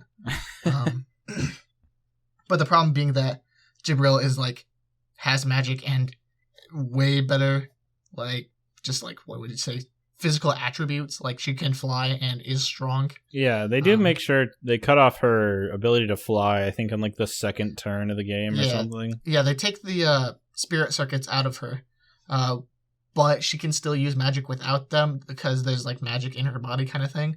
But it greatly reduces what she can do, right? Which is helpful even in that. So like, she can't cast like crazy spells anymore. She can still like fly a little bit and do some stuff, but she can't do anything crazy at this point. Yeah. And then they remove the crust from the earth and the mantle. Yeah, so as they're kind of just like saying random shit at this point, like monsters and like fans and lights and shit like that, they're also saying like crust, mantle, inner core type shit. So they're removing all these random pieces of the planet they're on themselves, because Jibril doesn't know what these terms are necessarily, and they do. And eventually then they take off the top layer of the planet. So it's like, they're going to fall into the fucking middle inner core, which will kill them, and will kill Jibril first, because like they're more ready for it type deal. Yeah, because they run to the top of it's like a pyramid. Yeah. They run to the top of it and type jump thing. off. I have no idea. Yeah. They run to the top of it and they jump off and then take it away. And then what they do then is they are working to removing the air and the atmosphere, all that kind of shit. So they remove the atmosphere so that they get pulled into it. And then they remove oxygen so that they can't like talk and communicate. Although what they do is, since they're like more ready for it, they take like a big breath first and all this kind of shit. And they also like do mouth to mouth fucking circulation. Kill Stephanie. Yeah, Stephanie fucking perishes. She fucking falls inside. You just hear, like, she just pops. She just like explodes. It's like, oh shit. Oh shit, like, dude. Like, she's not actually dead, of course, but like, oh shit. Like, she died in the game, I guess. Oh, we fucking killed her, dude. Jesus Christ. So they remove the oxygen, and so Jabril's like, oh, I can't speak. Well, I have a little bit of air, and so she's like, oh, well, air. And the way it works specifically is if something's not there, it adds it, and if something is there, it removes it. Well, Jabril doesn't understand fucking molecular theory, right? Because they don't have science that advanced. Like they're a fucking idiot. How could she not? Because they got carts and buggies. Like they don't do science, right? They got magic for that shit. They do the magic shit. So she doesn't understand the difference between air and oxygen. So she's like, well, if I say air, the air will come back. But specifically, like a lot of the air is not oxygen. Like there's a lot of other shit in it. There's a lot, mostly nitrogen, right? Like nitrogen and carbon dioxide. So really she just removes that stuff and she still can't speak. Whereas Sora and Shio can speak a little bit longer than her because you know they're doing like the circular breathing type thing with mouth to mouth. Yeah. Yeah. But this is kind of where it gets interesting because it's kind of like turn based at this point. Like they're trying to just buy themselves extra turns to do shit. To where like, okay, because of the circular breathing type thing, they have an extra turn. Jabril is now out of air. How does she respond? And she goes, well, this is where normally I would lose if we were on an even playing field, but I have magic. I can write my response in the air. Or like, bullshit. Use my magic to write my response. You can't do that. You have no way to respond. So this is where I should probably talk about when they're more casually playing, the discussion that happens. So they kind of start talking shit a little bit because it's like, oh, you know, actually I'm going to win. I don't care type shit. And she's like, well, you literally can't win. You're inferior to me because you can't use magic. Like I will win no matter what. And so she's like, don't get it wrong. Like, I'm not going to let you win. I like the unknown and it is interesting, but you interest me. I do not respect you type thing. And, he's like, yeah, that's where you're fucking stupid because you just have like a curiosity at the unknown. Whereas you should be afraid of what you don't know. It could actively be your downfall, where she just can't imagine the possibility that it could be her downfall because she is quote unquote superior. Right. So, he calls her an empty-headed academic or just like ignorant in general type thing because she doesn't understand how people who are worse than her could beat her potentially. And she takes that personally, right? So I took that personally. And so I took that shit personally, yeah. So it comes back to this turn-based fighting basically where she writes her response in magic. And what she says is she says empty-headed academic or like ignorant kind of thing, depending on how it's translated, I guess, question mark. Yeah, I have no idea. Yeah, because she's like, yeah, I'll fucking show you that I'm not the stupid one here. Like, you got baited. Like, this is why, she says specifically, this is the gap that could never be overcome. Like, this is why I am superior to you. You could never beat me. But fucking Sora is way too smart, you know. They're built up to be way too fucking smart at this point, and he knows he's mind gamed the ever living shit out of her at this point. And like, you know, he's watching that shit. He's like, I can feel the hurt, I can feel the pain I have inflicted. He knows she's gonna try to get back at him by saying empty-headed academic. So he wrote on the piece of paper in advance a word that works based off of empty-headed academic when it's not there. Yeah. Which he uses Coulomb's force, which is, you know, just like one of the fundamental laws that like ties matter together type fucking shit. Like, nukes the whole universe. Yeah, it's like the force in an atom or some shit that keeps it contained together and doesn't like make everything nuclearly explode. So he removes that instantly. They all fucking die. But you know, Jabril dies like half a second earlier type thing. And so Jabril is like, oh shit, I got fucking played. I got clowned on. I guess they could beat me in theory. So they went out based off that. Really sick fucking game, honestly. They do a lot of the cool visuals, shit especially. I thought were super fun. Yeah, the visuals were very strong in that for sure too. No, they did. Like, that's, like, probably the perfect game that they had in this story because, like, there's no leaps in logic whatsoever. Like, everything makes sense based off of all the information they had available and all the information you had available. Like, Yeah.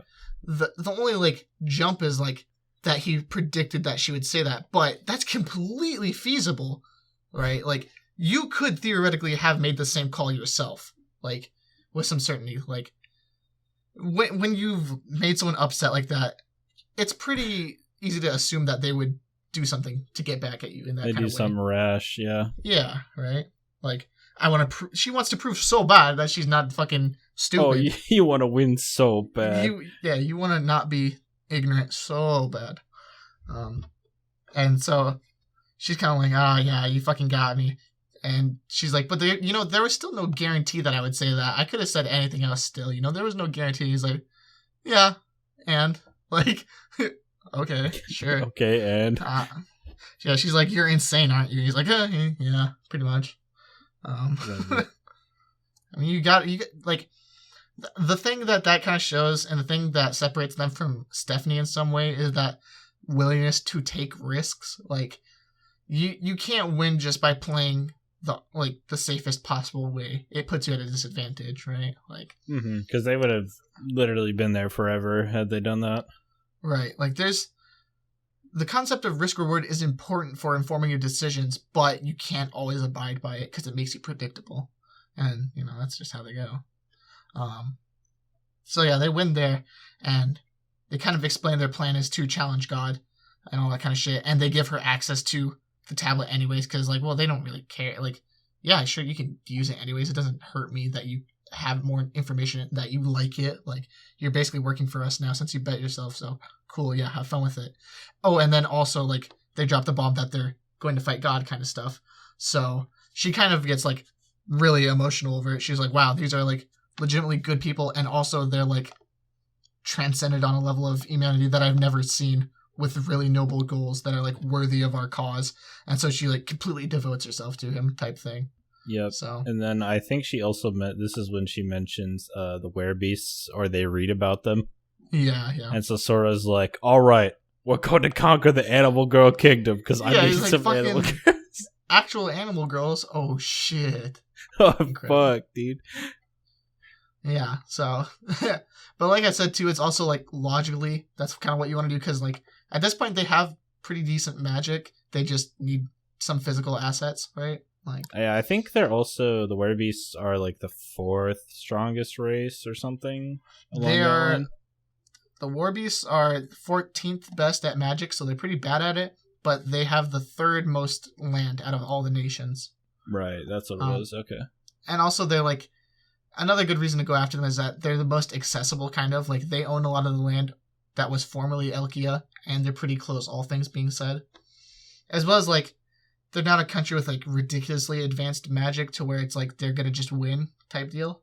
Yeah, I believe they're also known, or there's a rumor that they're able to read minds. Yeah, so they supposedly have a 6th sense, which is, like, they can just read minds, right? But, over the next course episodes, basically, they challenge him, have a meetup type thing, and in the meetup, he pretty much, one of the main things, right, the most important thing first is, well, can they or can they not read minds? If they can read minds, we're completely fucked. Like, you can't win type deal.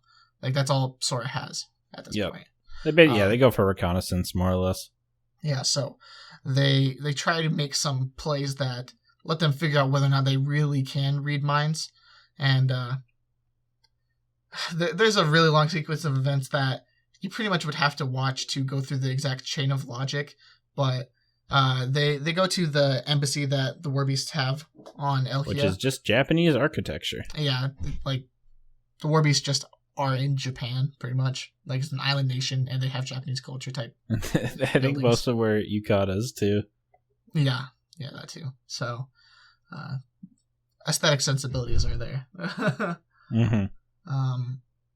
So, they go there, and kind of the deal is, Sora plays, like, a bunch of mind games that are pretty impossible to explain, that are kind of just like call-outs, but with different intentions. And then when he realizes, oh, they don't understand my actual intentions, or else they would do something different because it would be better for them. He realizes, yeah, okay, they can't actually read minds. They probably just have like the ability to maybe call out bluffs with their good senses, that kind of thing. And they do that like by reading body heat, he figures out. Yeah. And the rest of it is just like good, what's the word? Conditioning. Like they can kind of guess what you're getting at type thing. What do they call it? Cold conditioning, I believe. I think so. I don't know if I've actually heard that term before, though. I forget. They used it in the show, but basically it's just like making people, like predicting what the most obvious outcome is based off like reading body language types of things like that, manner of how they speak, inflection type stuff like that, which Sora is of course really good at already, so he can see when someone else is just doing that. So he figures out, okay, they can't read minds. They can at best just call out bluffs, like by seeing their body heat type thing. Mm-hmm. Also, shout outs to the old dude for being ridiculously ripped for some reason. Yeah, he's ripped as fuck. So he's jacked out of his goddamn mind. Yeah. So the dude that they meet at the embassy, who kind of leads it, is this old dude and his granddaughter, who is cute animal girl, Izuna. She's like, she calls them like assholes or something. Yeah. So he's like, she just learned the language of humanity recently. She's but like, yeah, so like I remember exactly. They see her. Sorry. Oh yeah, sorry. What they do immediately when they see her is like they start petting her tail. She's got this big ass fluffy tail and it's fucking adorable. She's just a small little cute girl. They're like, oh my god, she's adorable. They start petting her, and so immediately she's like, "What are you assholes doing, Desu?" Like, she adds "des" at the end of all her sentences, and so the thing is like she just says whatever she wants to say, even though it's really rude. But she thinks that if she adds "des" to the end of it, that it makes it polite, because that's like, oh, yeah, that's a polite way of speaking. So she's like, oh my god, what are you assholes doing, des? Like, and so they're like, what the fuck is this shit?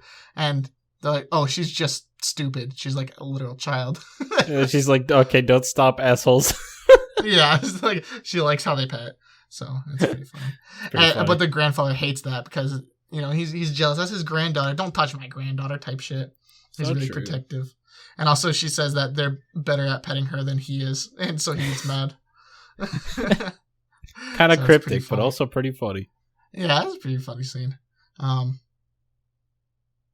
So they make a bunch of call-outs and stuff and basically trap the old man into accepting a game where they bet a lot of stuff online. Basically, he unravels their logic and gets some ideas on how their game works and some fundamental aspects that, if it were leaked, would be pretty bad for everybody else, right? Or for them, because if he leaks this stuff, like, say, to the elves, because he just kind of goes off and plays some mind games and comes to some conclusions like, actually, you probably don't think like this because this, and oh, actually, you probably can't even do this. You probably can only do this. And it's like, he's right on all these accounts, but he has no real way to prove it. But his way to prove it is basically making an insanely high bet on this game. And if they decline the game, even though the stakes are in their favor very hard, that is just showing the entire world that they're definitely right. And that's the only reason they wouldn't accept the really high bet. Because it's super beneficial for them. It's like they bet their race piece, right? They just bet the fate of their entire race and all the property they own type thing. So they bet super high for something like relatively lower value, which is like all the land on the continent, basically. All the landed property that they have on the continent. Their continent, Elikia. So the bet is skewed in their favor. So if they refuse at this point, it would show that they are scared completely to fight because Sora is right about their game and what he knows. There's also this really good side bit, like an episode before this, I believe, where they learned that the previous king, Steph's grandfather, he actually challenged the War Beast 8 times. Even though he's pretty bad at games, he loses like pretty much every game he plays. But he challenged them 8 times and lost a fuck ton of land for it and a lot of resources. And so the immediate thing is everybody just thinks he's a fucking idiot because it's like, wow, you just bet a ton of shit and lost every time. And, the first thing Sora thinks is, oh my god, is he like Steph, basically, where he's like, oh, eventually I gotta win type thing. Like, eventually I'll get lucky if you think about it. Yeah. And it's like, that would be really fucking dumb. But then he looks at how, like, what pieces of land in specific he bet, and it's like, these were all kind of smart things to bet because, the first one, he bets this piece of land where there's a valuable metal here, but it's of no value to humanity because the technology is not high enough to use it properly. So it's really pretty useless to them. And also he bets this chunk of land where you can't really farm on it. It's pretty bad land. And then this chunk, and he's betting all these pretty useless pieces of land. He even bets like the castle, which is like the final thing. It's like, yeah, okay, oh, my castle, my personal castle. Oh no, like, what will we do? Really important. Yeah, like, I kind of like that it shows he's a little bit selfless. With like, he realizes that like his property, he's going to be fine no matter what. It's not extremely important that he has his fancy castle, even though they do just build another one. Yeah, it's kind of interesting because I feel like in a lot of scenarios, like for rules or I guess civilizations, when your castle's lost, it's almost like the sign that you've been completely defeated. Yeah, so it's but in like, this case, it's more of like, it's fine. We got other stuff. Yeah, like he has humility to the point where he understands like that his pride is not the most valuable thing. I think it's pretty interesting. So Sora says, well, fuck, I can't believe a guy who would make like smart bets like this would bet this many times in a row if he wasn't trying to accomplish something. And so then he goes, well, why did he stop then at 8? If, like, as we understand, he didn't win or anything. So he's like, maybe he figured out what he needed to figure out. And so this king is dead already by this point. So they are thinking, I wonder what happened. And they come to the conclusion, the War Beast, a fundamental part of their game so they'd never lose, is that they erase the memories of the game from the people who lost. So they can't, like, know how to play around it next time when they challenge again. So they're like, yeah, they probably made the same oath with the king, but he probably found a loophole that was important. That being, they figure out the pledges probably told him, you can't tell anyone as long as you live, but he is now dead and has written it down. So now they get a key from Steph that's like, oh, this is an important key that my grandfather gave me. I don't know what it goes to.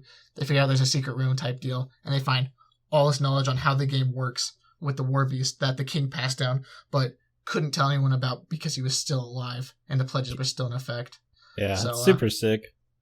It's a really cool scene on a bunch of levels because Steph is still kind of wavering in her confidence of Sora and Shiro as like they're betting way too much and they're kind of like willing to take risks that I'm not willing to take.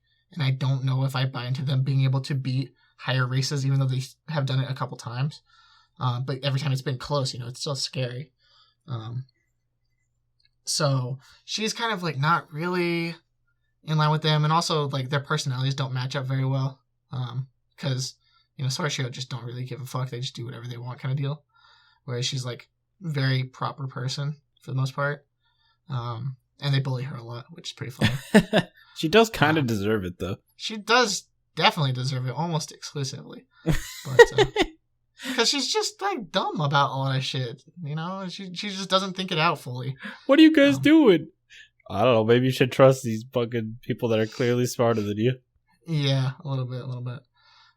But I do also acknowledge and respect the stance of like, there's some risks maybe you shouldn't take, but you have to take some risk when you're in a shitty situation like this. Like, they have no fucking property to work with. They have to just fucking bet,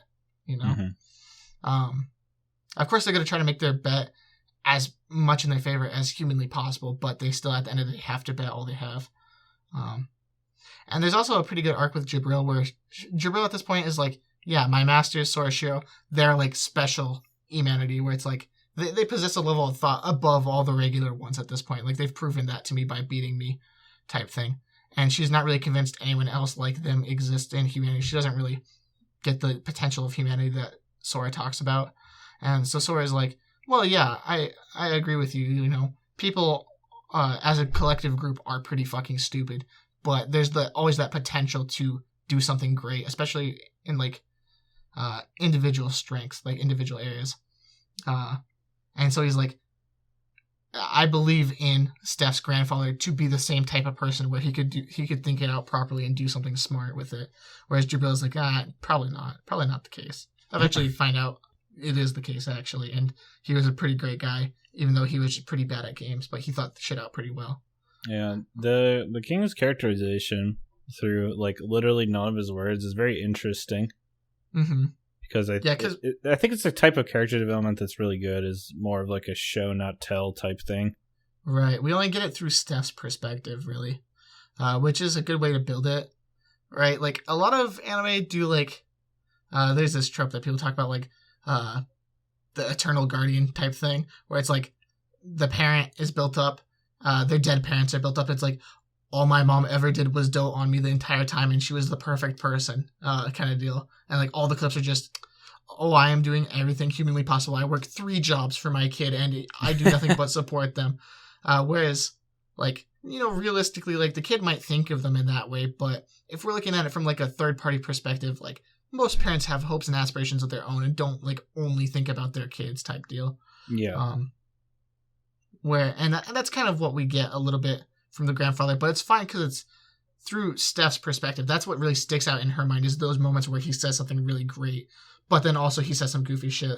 Like when he's giving her the key, he's like, "Oh, this key is something very special to me," and she's like, "Oh my god, it's to your porn." Okay, cool. And he's like, "Well, no, that's a different key." But like, yeah, yeah, which is like pretty funny. Oh wait, which key did I give you? Hold on, let me double check real quick. Hold on. But yeah, they build him up pretty well. And he's really a pretty tragic figure because it's, nobody in his lifetime realized that he was making pretty good moves, although losing the games. They remember him as like the foolish king. Yeah. And he knows he's going to be remembered as the foolish king because he just does nothing but lose fights pretty much. And like even in the future, he probably still will be too. He'll be especially overshadowed by Sora and Shiro. Right, so everybody thinks of him as stupid because he lost a bunch of territory playing games, but they don't understand that he was really building up for something for his successors after his death. He was trying to set them up in a place to where they could get a bunch of territory back. So the ultimate wingman. Yeah, so like very tragic figure, really misunderstood person that eventually helps them win this fight. Pretty much, like it's a very good setup. And they have a big moment. They have a big cry about it. It's a good time. So yeah, we got the stakes of the fight now. They know how the fight works. So it's more about just like making sure that they have all the pieces to beat the War Beast. So they have this big dramatic like episode and a half deal where Sora is like, okay, well we need one more piece to help us win this fight, really, because we there's one more piece of the puzzle that like will make it so that we can win, even have the possibility, and that's they need an elf's help, which luckily Kurami is going to challenge them because she's like, you just bet the race piece, we're all going to die. And she's like still convinced that they're like traitors, being like, okay, so you guys are just working with the War Beasts and are going to give them our race piece now. Like, wow, fuck you guys. So she tries to challenge him and make it so that she can stop him from doing that pretty much. But he of course wants her to, so that he can take control of the elf and use it as additional support during this fight. So yeah. And explicitly though, they don't show what the game was until it's pretty much over. Yeah. So because it's framed as Sora's just like, all right, Shiro, I believe in you, and then he just vanishes, and that's how the episode ends. Yeah. So we're through Shiro's perspective a little bit. He's like, Shiro, we always fight as a team. Blank never loses. We're gonna win this, but I need to get one more piece, and so I need you to do this on your own here to win this. This is the only way I can think of guaranteeing it. So I'm going to get the last piece. You're gonna have to help me. And then he fades out of existence, and it cuts back to she wakes up in the royal room, and it's like, where's my brother type deal. And Stephanie wakes her up and she's like, I don't know who you're talking about, I never heard of Sora, kind of thing.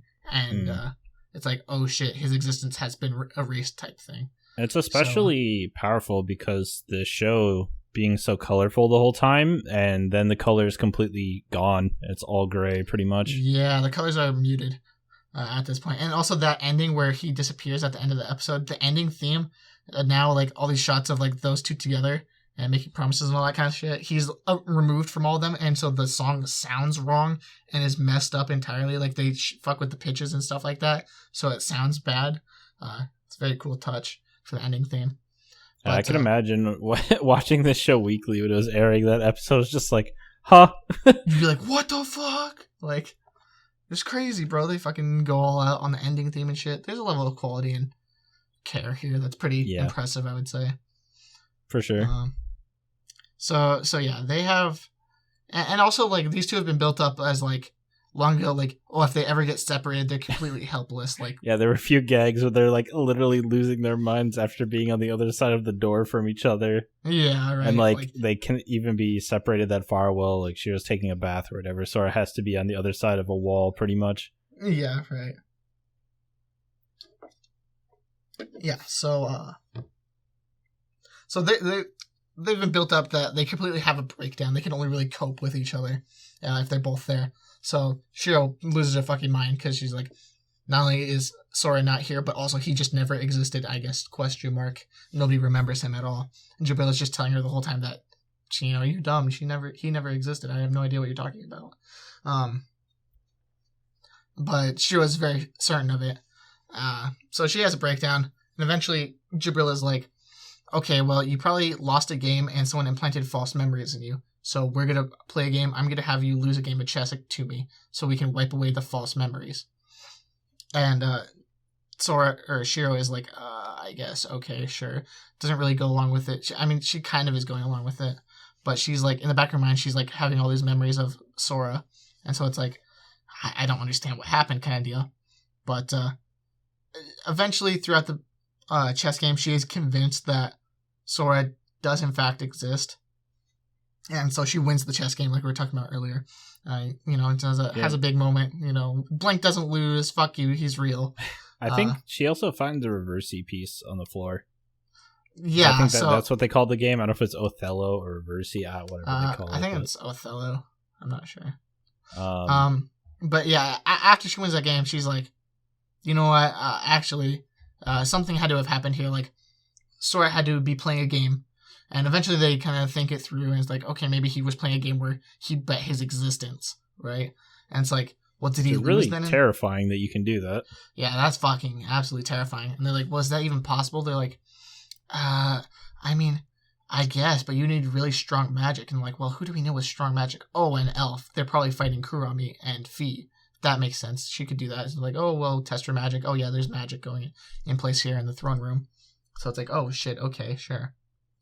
So Sora is fighting Kurami and Fi, had his existence removed. But then they're like, well, is it over? Like, why can't I still remember him? And so it's like, oh, well, maybe it's still happening because, he wouldn't lose. Like, he just wouldn't lose type thing. He wouldn't set himself up to a position where he would lose. And also, he told me that we'd play as a team and we never lose type thing. So she's like, well, maybe the game's still happening and I have to pick it up somehow. Stephanie trips on like a game board or some shit that's like invisible or whatever. Disconnected again. And they find the Othello pieces on the floor.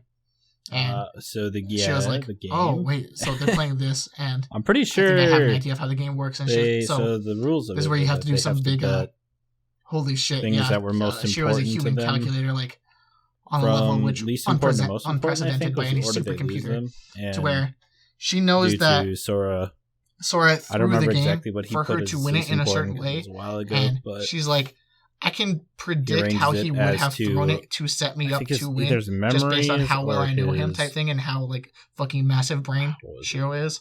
And so she's like, I can see the moves he would have made and how to win off them, even though I can't see the board.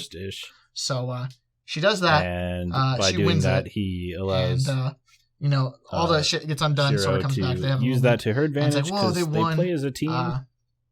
Which so when she plays, she's able to finish the game. It's pretty crazy whole last episode, winning, right? And bringing him back. Pretty cool scene. Hello? I think like the reality barrier or whatever. Hello? Yeah. Are you here? Hello? Yes. Yeah, I'm back. I got disconnected again. Oh, cool.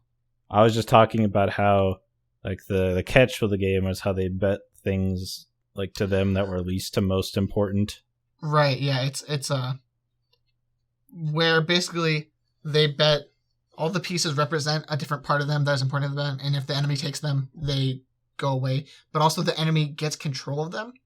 So kind of the reason you might be thinking in the first place, well, if Sora is so fucking smart, why didn't he just like win the game instead of like making it so he has to throw and then Shiro has to win it for him type thing, right?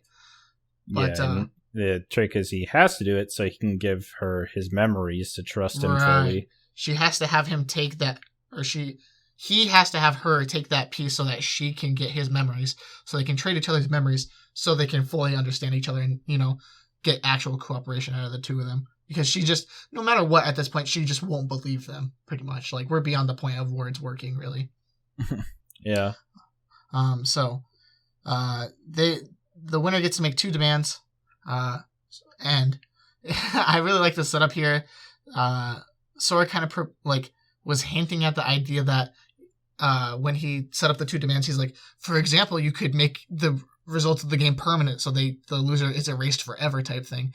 And so, like, a little while later, when it's like, okay, time to make my demands, of course the like worst possible scenario is going through Fee's head, where she's like, oh my god, he's gonna erase my best friend ever, the person I care about the most, Kurami. And so she's like, oh god, please don't fucking kill her, please, please, please. And he's like, well, actually, I don't care about that at all.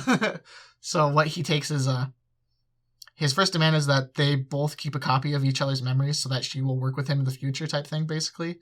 And then also he gets to make, he takes the ability to rewrite and take control of Fee's memories so that he can use her as a spy type thing, which she agrees to because Kurami's like, no, I understand what he's going to do with it since I have his memories. That's fine. She's not going to do anything bad. Very cool idea. Yeah. So I wish also, I guess we kind of glossed over it a little, but I don't remember. I think the catch and how they win was the way Sora arranged what was most important to him when he was betting or something like that. Oh, you probably cut out from hearing what I was saying a little bit, maybe. Okay, yeah, maybe you did talk about things. Because I was like, yeah, because I was saying the specific way that they set it up so Shiro can win is that she would understand. She knows him so well and her calculation abilities are so great that she can imagine and predict how he would have thrown it in a certain way for her to then win the game. Right. So, you know, it's like completely feasible based off of the intelligence levels we're going off of here and how well these two know each other. So, some people might find it a little bit of a stretch, but I don't know. I think it makes sense if we're buying into the really high If they're, for how smart they are already, there's just, you have to suspend a level of disbelief in what they can do, so. Yeah, I think it's pretty feasible. Not really an ass pull or anything. So yeah, they're basically going to work together now. And then the reason they need a elf is basically they can have Fee, through Kurami's eyes, see the game, how it's happening, and if the Warbeast were to make any obvious cheats with magic and that kind of thing, the elf would be able to call it out, pretty much. And also, if they do anything dishonest, you know, Elvengard is in the back as like a backup, like, okay, well, even if we lose, Elvengard can take us back, kind of thing, a little bit. They got the anti-magic TO now. That's not really a good bet because Elvengard kind of is just going to do their own shit for the most part anyways, probably. But, you know. God damn. It kind of they get the gives the Warbeast the impression that magic they user. might be collaborating, so maybe the stakes aren't as high for them. With that, yeah. So I think they... which isn't the then case. head back to the Werbeast thing. I don't know. What do you think about those couple episodes? Where they begin their virtual reality game. I think he disconnected. There's a lot of talking. I don't think anything too like important. They obviously just talk about like the stakes of the game, and they build up Azuna as someone who's like never enjoyed playing a game. So I think the exact wording was like, have you ever had fun while you were playing, or do you just play to win because they make you? So that's something she kind of has to like come to terms with during their game. Hello? Come back to me. I'm trying. I don't know. You're trying? Okay. Please. Well. Hello? I can hear you. Hi. Welcome back to the waking world. Yeah, so I kind of was said how then they go back to challenge them, obviously, after setting her up to be the anti-vac magic cheater.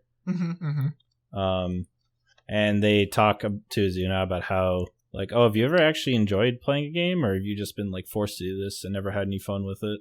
Right. Which kind of sets her up for some small child. She has this whole weight on her shoulders of like, yep, if you lose, we lose all our property and land on this entire fucking continent.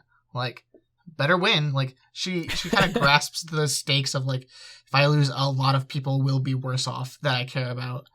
Just win, forehead. Yeah, so like she can't have a good time with it because even if she does win, she realizes she's gonna make the other people very sad. So she's like, no matter what, it's gonna be fucking bad, but I have to uphold my obligations type deal. So she's kind of really burdened by this personal responsibility. So they're kind of like, well, you gotta have fun. Kind of the whole point. Like, this is a game world. You gotta have fun type deal. And she's like, bruh, are you fucking kidding me? Like, people will die. So yeah, that's a pretty good setup going into it. The actual game itself, they get into it. They knew going in that it was like a video game world. Which you can't forget the opening. Oh yeah, they have. So it's like a fucking. It's like a bad game. 3D CG opening. Yeah. It's like intentionally bad. Yeah, it's like they have this. So the game that they're playing in is this popular game in the Warbeast Kingdom. Since they have good technology, they have video games type thing. They're like the only country with it pretty much.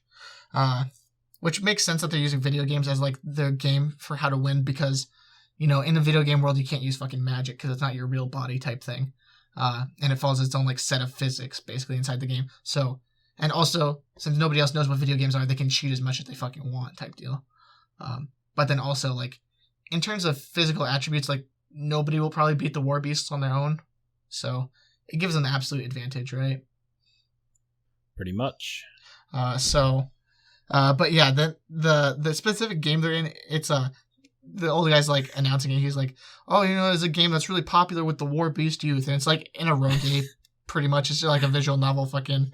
What are those games called? It's literally just one of the where you like spray. It's like the love shooting games. Yeah, like Galgun. Senran and Kagura? Is that what they are? I mean, it's not really the same thing. Like, I'm thinking of Galgun, right? Oh yeah, Galgun. Yeah.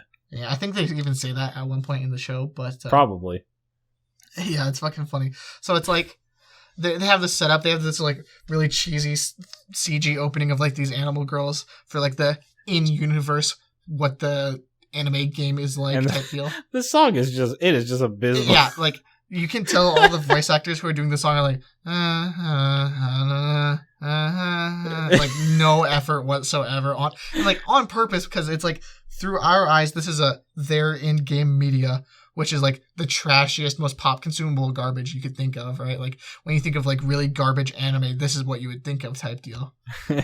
So like that is the joke, which is fucking hilarious because like it's really funny. It's really trashy. The voice actor is singing really terribly. It looks abysmal for the most part because it's just like really wonky CG. And it's really fucking funny. This opening is on Anime Music Quiz, and I laugh every time when we get it. Yeah, it is.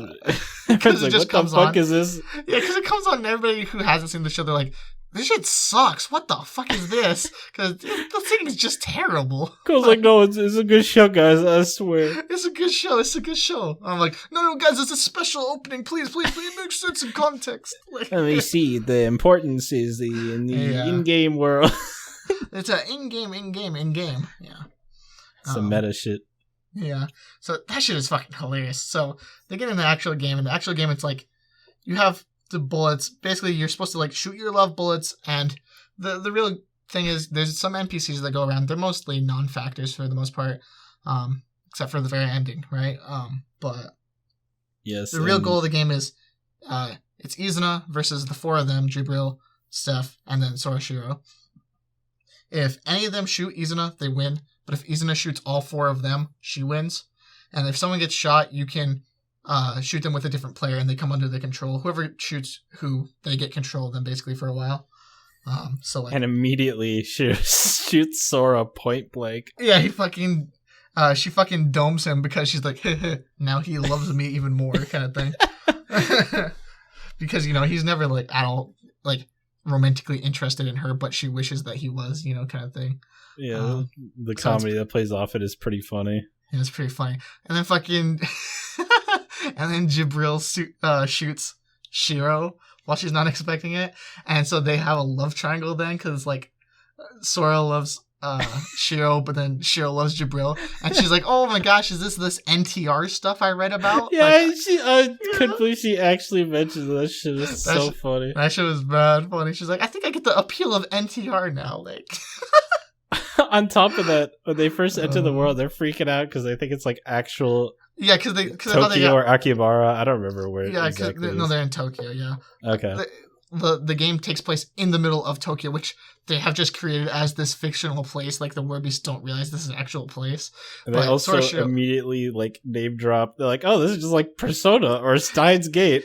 Yeah, it's just like Persona, Steins Gate, or Akiba Strip. Like, so it's pretty funny. Like it's a video game. It's not the real world. If it was the real world, they would be crippled because social pressure. Scary outside. Yeah. But it's like, oh wait, we're in a video game. It's okay. It's pretty goofy. And it's funny too because like when they think it's the real world, like Tokyo, for a second, they're like, "Well, we lost. Sorry. We talked a big game. It's over. Pack it in. Pack it up." But yeah, so it's pretty funny. So I understand the rules of the game. The shots out of the gun, they bounce off stuff, which means that like bullet trajectory angles are really fucking important type deal. And of course, like physical attributes are in the game. They're basically the same as in the actual world. So Sora Shio, very limited stamina, bunch of weak pussies. Jabril, pretty good. She can't fly because she can't use magic inside the game, but she's pretty strong and fast still. Steph, completely weak, non-factor pretty much also.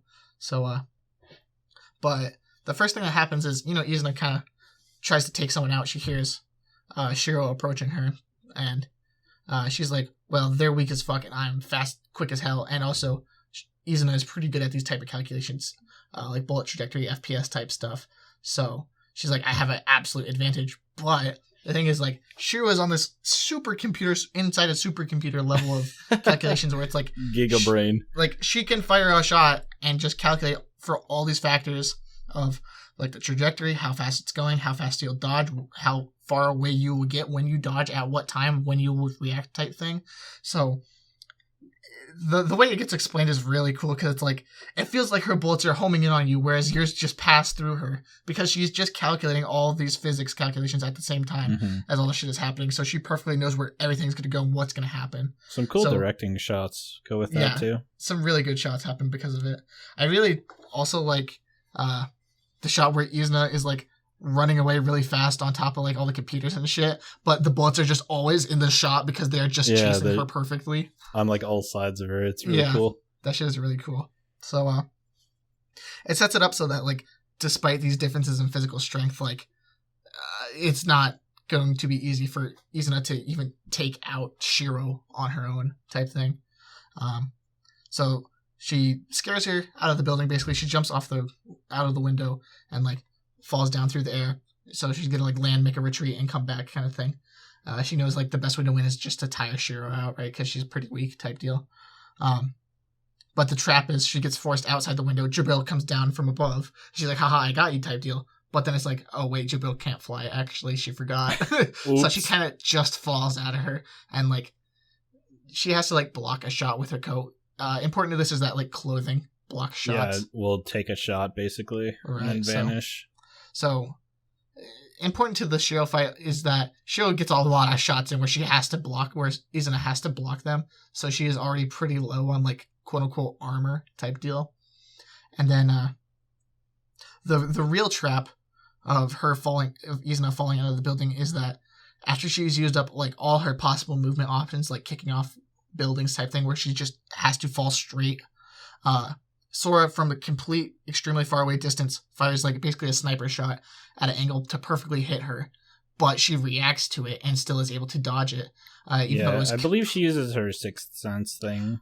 Well, what happens is he's like, okay, theoretically she should not be able to dodge this at all because it should be unreactably fast and I'm so far away that it's completely perfectly silent. So this should win here, and if it doesn't, we have some problems. But she reacts to it anyways before it gets to her, and she dodges it. How does she do it? Well, the old man is cheating inside the video game. He's like speaking to her through the game, like unbeknownst to anybody else, because he's the game master type deal. So like that's their real cheat, and so it's like At this point, Sora realizes, yeah, they're definitely fucking cheating inside the game. Like, she shouldn't have been able to react to that. But you can't call him out on it because it's, quote-unquote sixth sense, you just had a feeling type thing. So you can't call him out on cheating in that specific way. Like, if it gets crazier, like, sure, but that's about as blatant as they can get with actual cheating. So now they're kind of forced into a corner because not only is Izuna, like, way more athletic than them, but, like, eventually they will be tied out and hunted down one by one and turncoated. So it's a big problem. They're trying to figure out what to do, and the problem now is, like, Izuna knows where they are every time. They can't play a game of information because the old man is tracking them and revealing their locations to her secretly, so they can't even, like, hide ambush type thing. It just doesn't work. There's no, like, you just have to beat her in a fight where she's way better than you type thing. Got a duel 1v1, bro. Yeah. So they're freaking out what to do. Shiro comes up with a solution basically and is like, okay, Sora, you're going to have to take over this time. Figure it out, buddy, basically. And they get ambushed. Shiro takes the shot for Sora. And then they escape. Shiro's turncoated. I guess important to mention is she's writing something in the sand. Which... Yeah, she's writing huge-ass equation plus, like, instructions for the other members who aren't Sora at this point. Mm-hmm. So she's setting up something, but we're not sure. We don't know yet. We don't know. And so, like, they escape. Shiro is now on Izuna's side, plus Izuna is coming after them. Jabril is like, I don't get why she would save you. She's way better at the game than you are, type thing. And he's like, yeah, it was kind of coming into the question whether or not Shiro could think of a way to win at this point. And so Sora's like, well, I can't possibly believe that she couldn't find a way to win. This must just be how you win, type deal. Mm-hmm. So he makes some realizations, and he's like, I think I've got an idea what might be happening, but if I am wrong, we are really fucked. So basically, Shiro fights him on a one-on-one, and Jabril buys time by fighting Izuna on a one-on-one. They have a pretty good scene where Jabril is, like, really pissed because she's like, yeah, I probably fought you before, and you probably beat me before, so we'll see if I can fucking take you on again. Maybe I'll win this time. Of course she doesn't, right? But it's pretty good setup. You kind of get... I love getting, like, reminders of, like, how scary Jabril really is on her own, even. Like, that shit is pretty cool. Yeah, and, it is especially weird because the show pacifies her a lot because she's just a servant mostly for them. Mm-hmm. But then through, like, certain interactions, especially when she first gets to the Word Beast thing, where they're, like, at each other's throats the whole time.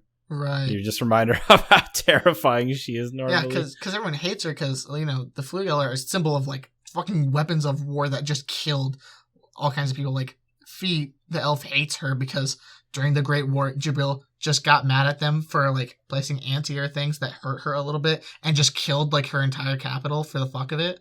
Yeah. And she's like, yeah, you're fucking scum. Fuck you. You guys deserve it. I hate the elves. You inconvenienced me slightly. I'll massacre you all. Like, yeah. And Fee is like, wow, she's a fucking monster. I hate her. So you can imagine a lot of the different races have a similar vendetta against the Flugel, which is pretty interesting. So yeah, then Sora and Shiro are 1v1ing. Sora is basically just trying to dodge at this point, maybe get some pot shots off, but he can't really do much about it because Shiro is just, like, massively superior in this field. They get confronted, the final, like, nowhere left to run type deal, and so she shoots at him. He has to make the call out of, like, well, if there's exactly one possibility where I could have a chance of winning, the only thing she might not expect is that I don't dodge and that I just run straight forward. He does that, it works a little bit, and he tackles her off the building and is able to, like, I shoot her and brought her back type deal. And so it's like, yeah, he got her back type thing. And so Izuna is now like, okay, well, you're both falling off a building. I just beat Jabril. I have the advantage now. I'm going to, like, finish you two off because, theoretically, Sora is the only one who can shoot now because after you get shot by the bullet thing, you don't have control of yourself for a while. You're like a love slave or whatever. You don't shoot people, really. So theoretically, Shiro can't move at this point, really, or shoot, but only Sora can, and they're both in midair and can't do much about it. So mm-hmm. Izuna's like, I'll just come through and take you both out, and then I win. Well, instead, Shiro points her gun and shoots at Izuna, and she has to make some really drastic maneuvers to dodge, and like loses a piece of clothing too. So she's like, "What? You should like not be able to do shit." Izuna's like, "Well, fuck. Now I'm in a pretty bad position because she can move when I thought she couldn't." And they're like, "Haha, you actually got baited into this. Shiro was actually never on your side, and we just faked it the whole time. So in order to bait you to come fight us in an advantageous situation." They used the clothes fact because when she pretended to push like Sora out of the way, it actually just hit something on her. I think they said it was her panties or something stupid. It was her panties. Which is kind of funny because it's like, oh, why was it not like the big piece of clothing? Is like, I am not going to show you fucking like bare chest to the entire crowd. Like, no. Kind of funny, kind of weird. So yeah, they bait her into taking this fight, and they're like, okay, I think we can probably win right here, maybe. But the War Beasts have this like pre-set up thing called Blood Destruction, where basically they just go like super fucking god mode. What's that? It sounds like a melty blood fucking like move or something. It's a melty blood system mechanic, bro. You know, go to blood destruction. Heat. Yeah. So yeah, she activates Blood Destruction, and basically all her physical attributes are like beyond their limits of like anything fucking feasible at this point. And also she gets like a double jump. So they had her cornered in the air, no longer. Now they have to like just run for their fucking lives at this point.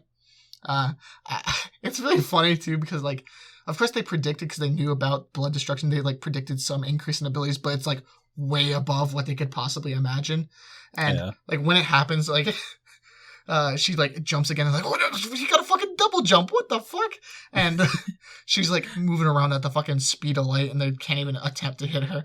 And she was like, this game is fucking bugged, like this is a bug, like did nobody check this shit? This shit is balanced like garbage. Yeah.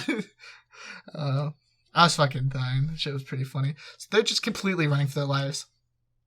They try to make a gamble at the end of how to dodge it, but eventually Izuna shoots them both. Her physical attributes are just way too good at this point. And so she shoots them both, and it appears the game is over at this point. Izuna runs out of Blood Destruction at this point, kind of has a bit of a cooldown where she's like really fucking tired after, and then she gets fucking domed from behind by Steph. Riding on the back of an Animal Girl NPC. Yeah, Steph riding on the back of an Animal Girl NPC with her eyes closed, holding her gun out, going, am I good? Did I do it? Like, she has no fucking idea what's happening. So, turns out, actually, Sorashiro win here because they shot Izuna, and that's all you need to do to win. There's a lot of setup that goes into this one. So what happens is, way before the game, when they were playing all those games in the other episode, where Steph was just trying to beat Sora through pure luck, Sora gets the right to make one demand of her, which he uses before this game. He basically says, within the game,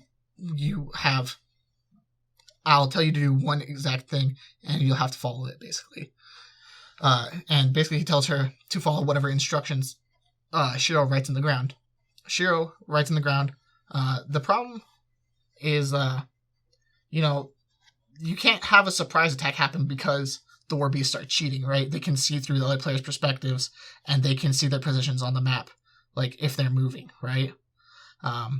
However, knowing that, what they do is they have Steph ride on the back of this NPC, which they don't track the NPC's movements. They only track the player's movements, like if they're making them themselves, right? So Steph is not moving. She has her eyes closed, so you can't see through her perspective at all. So you can't know what she's doing, where she is. But Sora and Shiro know where she is because the NPCs have predictable movement. And so they predicted, okay, this NPC will be here at this point. So they lead Izuna to this point at the very end. And fucking Steph gets lined up, does a shot, bang, fucking gets her ass, and they win based off it. So they set this all up in advance.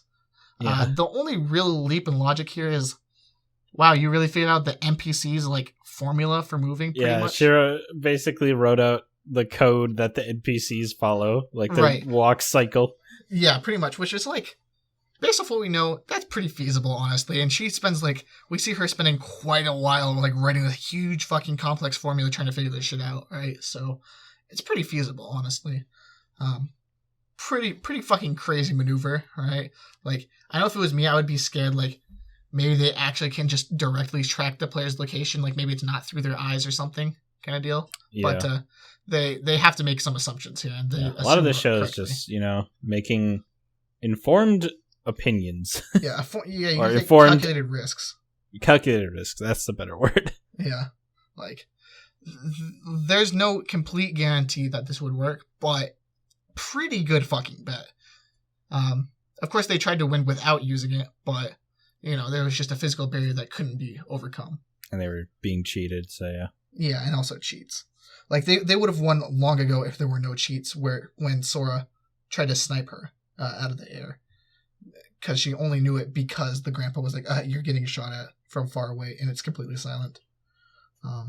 So they, in a game with no cheats, they would have won already a long time ago, so they had to make an even crazier play and take a crazier risk to try to win, which they do. I mean, hey. So, pretty satisfying. A lot of good moments in this fight, honestly. It's a pretty good game overall. Probably like my second favorite one. Pretty good one. Yeah, I agree. It's about the same for me. Yeah, cool. So after that, it's like, whew, we get all the land on our continent back. I really like the concept of, like, all the people in their country at this point were like, oh my god, we're gonna fucking all die because, if you lose your race piece, like, you have no rights anymore. Like, the war beast will just own you, make you slaves. Like, they're free to kill you or rob from you now because you're no longer bound by the pledges. So, all the humans are, like, completely terrified, but then they actually win. And so it's like this huge fucking moment of celebration. It's like, holy shit. Wow, not only did we not all fucking die, which we thought was probably going to happen, but also we get all this land we lost back. And, they were going through all kinds of food shortages and stuff, which had been helped by Sora and Shio having played Civ. Yeah, having played Civ and having good knowledge of, like, crop rotation, stuff like that. Stuff that we might take for granted since we're such a, like, technologically based society. Like, I know about the concept of crop rotation, right? Like, I know it's a good thing to do. They started implementing it really heavily after, like, the Dust Bowl and all that kind of stuff, right? It just makes the nutrients in the ground work a little bit better off of rotation of, like, plants and stuff like that. And so they take that knowledge to this world where they have never really had to think about this because most of the races just are like, oh, I will use magic to make food, or we have plentiful food already type thing. So it's really cool that they apply all these actual concepts. They also use, like, they fix their financial situation and get a budget for the government through selling treasury bonds to people, which is like... Yeah, they do just kickstart an economy. Yeah, and I'm like, yeah, I'm a fucking accounting major. I know how treasury bonds work and what the purpose of them is and how they help the government type thing. Like, this is all stuff that you get a feeling that you personally could probably set up if you were thinking hard about it. Like, how your different knowledge from a different world could actually help this other world in theory. Yeah, that stuff is always cool when they kind of showcase how, like, you can, having just, like, a little knowledge of something they don't have a concept of could literally make your life set over there. Yeah, exactly. Like, I know in a lot of isekais or shows, they're just like, oh yeah, this is a food thing we have, and this is how you make it, and now I'm rich. Like, Konosuba, I think, does a lot of that kind of idea. Yeah. Log Horizon also does a pretty good right, yeah, job of it. So I think in ReZero, Subaru brings mayonnaise to that world. Yeah. So yeah, that concept is always fun to me, where it's like showing how the worlds are actually different and you can do cool stuff like that. Right. So yeah, very, very cool. So they have this complete fucking hell yeah, we just won moment. But, Warbeast Federation, not very happy about that one, especially because now they're going to leak their game to everybody, which means that the Warbeasts are going to be invaded and conquered probably, because now they have to fight actual magic, and people know how their game works, so they can't just cheese them anymore. Matchup knowledge acquired. Yeah, matchup knowledge acquired, low tier found. So they're like, well, fuck, we're going to lose. So the Shrine Princess, who is like the designated representative of the Warbeast, she's like, we're not going to last much longer, but I at least want to take revenge on you because fuck you. So she challenges them to a game. And so like, okay, well, what are the stakes? And the Shrine Princess, she says, if we win, we get to keep complete rights of our autonomy and self-rule and all our land and all that kind of stuff. And she's like concerned about preserving their future pretty much. And, you know, Sora's like, oh, wow, you know, you were like, oh, revenge type thing. But actually, you're kind of level-headed and smart about this. And she's like, huh, yeah, a little bit. Yeah, I'm a little bit with it. I'm a little bit good with it. So, and then Sora's like, okay, well, if we win, we take over your fucking country. So, like, we get access to all your land. You become a part of our federation type thing. And they're like, okay, fuck. And so she's Coin like, toss. Yeah, since she challenges him, the game, he's like, I'm tired of doing complex bullshit. We're doing a coin flip. We just spent 3 episodes on this goddamn shooting game. We're on episode 12, all right. Yeah, he's like, I'll flip a coin. You tell me heads or tails. And she's like, okay, sure. And sure enough, he flips the fucking coin. And, you know, she's the fucking Shrine Princess. She does blood destruction. She calculates how many times it's going to flip, what it's going to land on, based on the trajectory perfectly. So she's like, she's having this monologue where she's like, well, of course I could do this. And he probably knew I could do this. But she's like, but what other choice do I have then to just guess right? You know what I mean? Like, yeah. So she's like, begrudgingly, okay, tails, which is what it's going to land on. And lo and behold, when it lands crooked inside a little crack in the sidewalk and doesn't land on either side like, at all. Pulls the slab out, so it does it on purpose. What actually happens is, he fucking moves his foot, pulls the slab out, and so it lands in the crack of it. Throw back to when he fucking threw some rocks at birds. Yeah, it's like the same kind of concept. It's like, well, nobody said I couldn't interfere kind of thing, right? Like, nobody said I couldn't pick it up and set it on what I want. Yeah, not quite that level of cheating, but yeah, you know. Like moving the sidewalk is like, oh, yeah, I guess. So the thing is, especially funny because he had to have found a loose brick already to have done that. Right. I guess, I don't know, they just look pretty loose in general. Like, it's like a really spaced out sidewalk. Maybe, but I'm just thinking he was sitting there like, all right, which one of these can I move? I gotta stand right here when I flip this. Yeah, right. I'm like, oh god, I would have to like practice being able to do this shit. Like, that sounds hard. Yeah. Like, move it perfectly, so that sounds fucking difficult. But, so, yeah, what happens is, okay, well, they tied. And he says, oh, man, we tied. Okay, well, do we both lose or do we both win? And she like now understands, oh, he wanted us to both win so that we both got our things. And so he's like, haha, yeah, actually. So what happens, she's like, yeah, okay, we both win. So what happens is they keep their right to self-rule, and the land that they still currently have, they just get to keep. They have their autonomy, all that kind of shit. But they become... Sora. Yeah. But they become a part of Sora's Federation and Kingdom. They group together, basically. And they share access to a lot of the land and all that kind of stuff. So, basically, they just combine forces at this point. Which, you know, the War Beast, the Shrine Princess, and the old guy are like, oh, wow, you guys actually didn't want to, like, completely destroy us. You kind of just wanted to make a team and help us both out. And he's like, yeah, I mean... you know, this is the part where I was saying where the old guy's like, well, you don't want to kill all the world beasts? Like, as if that's, like, the reasonable thing to have been wanting because you went to war. And they're like, what, are you fucking stupid? Why would I want to just kill people? And he's like, no, my Neko paradise. Like, we're gonna make me no paradise. Yeah, it's fucking funny. It's very funny. But it's also, like, those are the values that they have. Like, they don't want to just fucking kill people. Like, what are you, cringe? You know?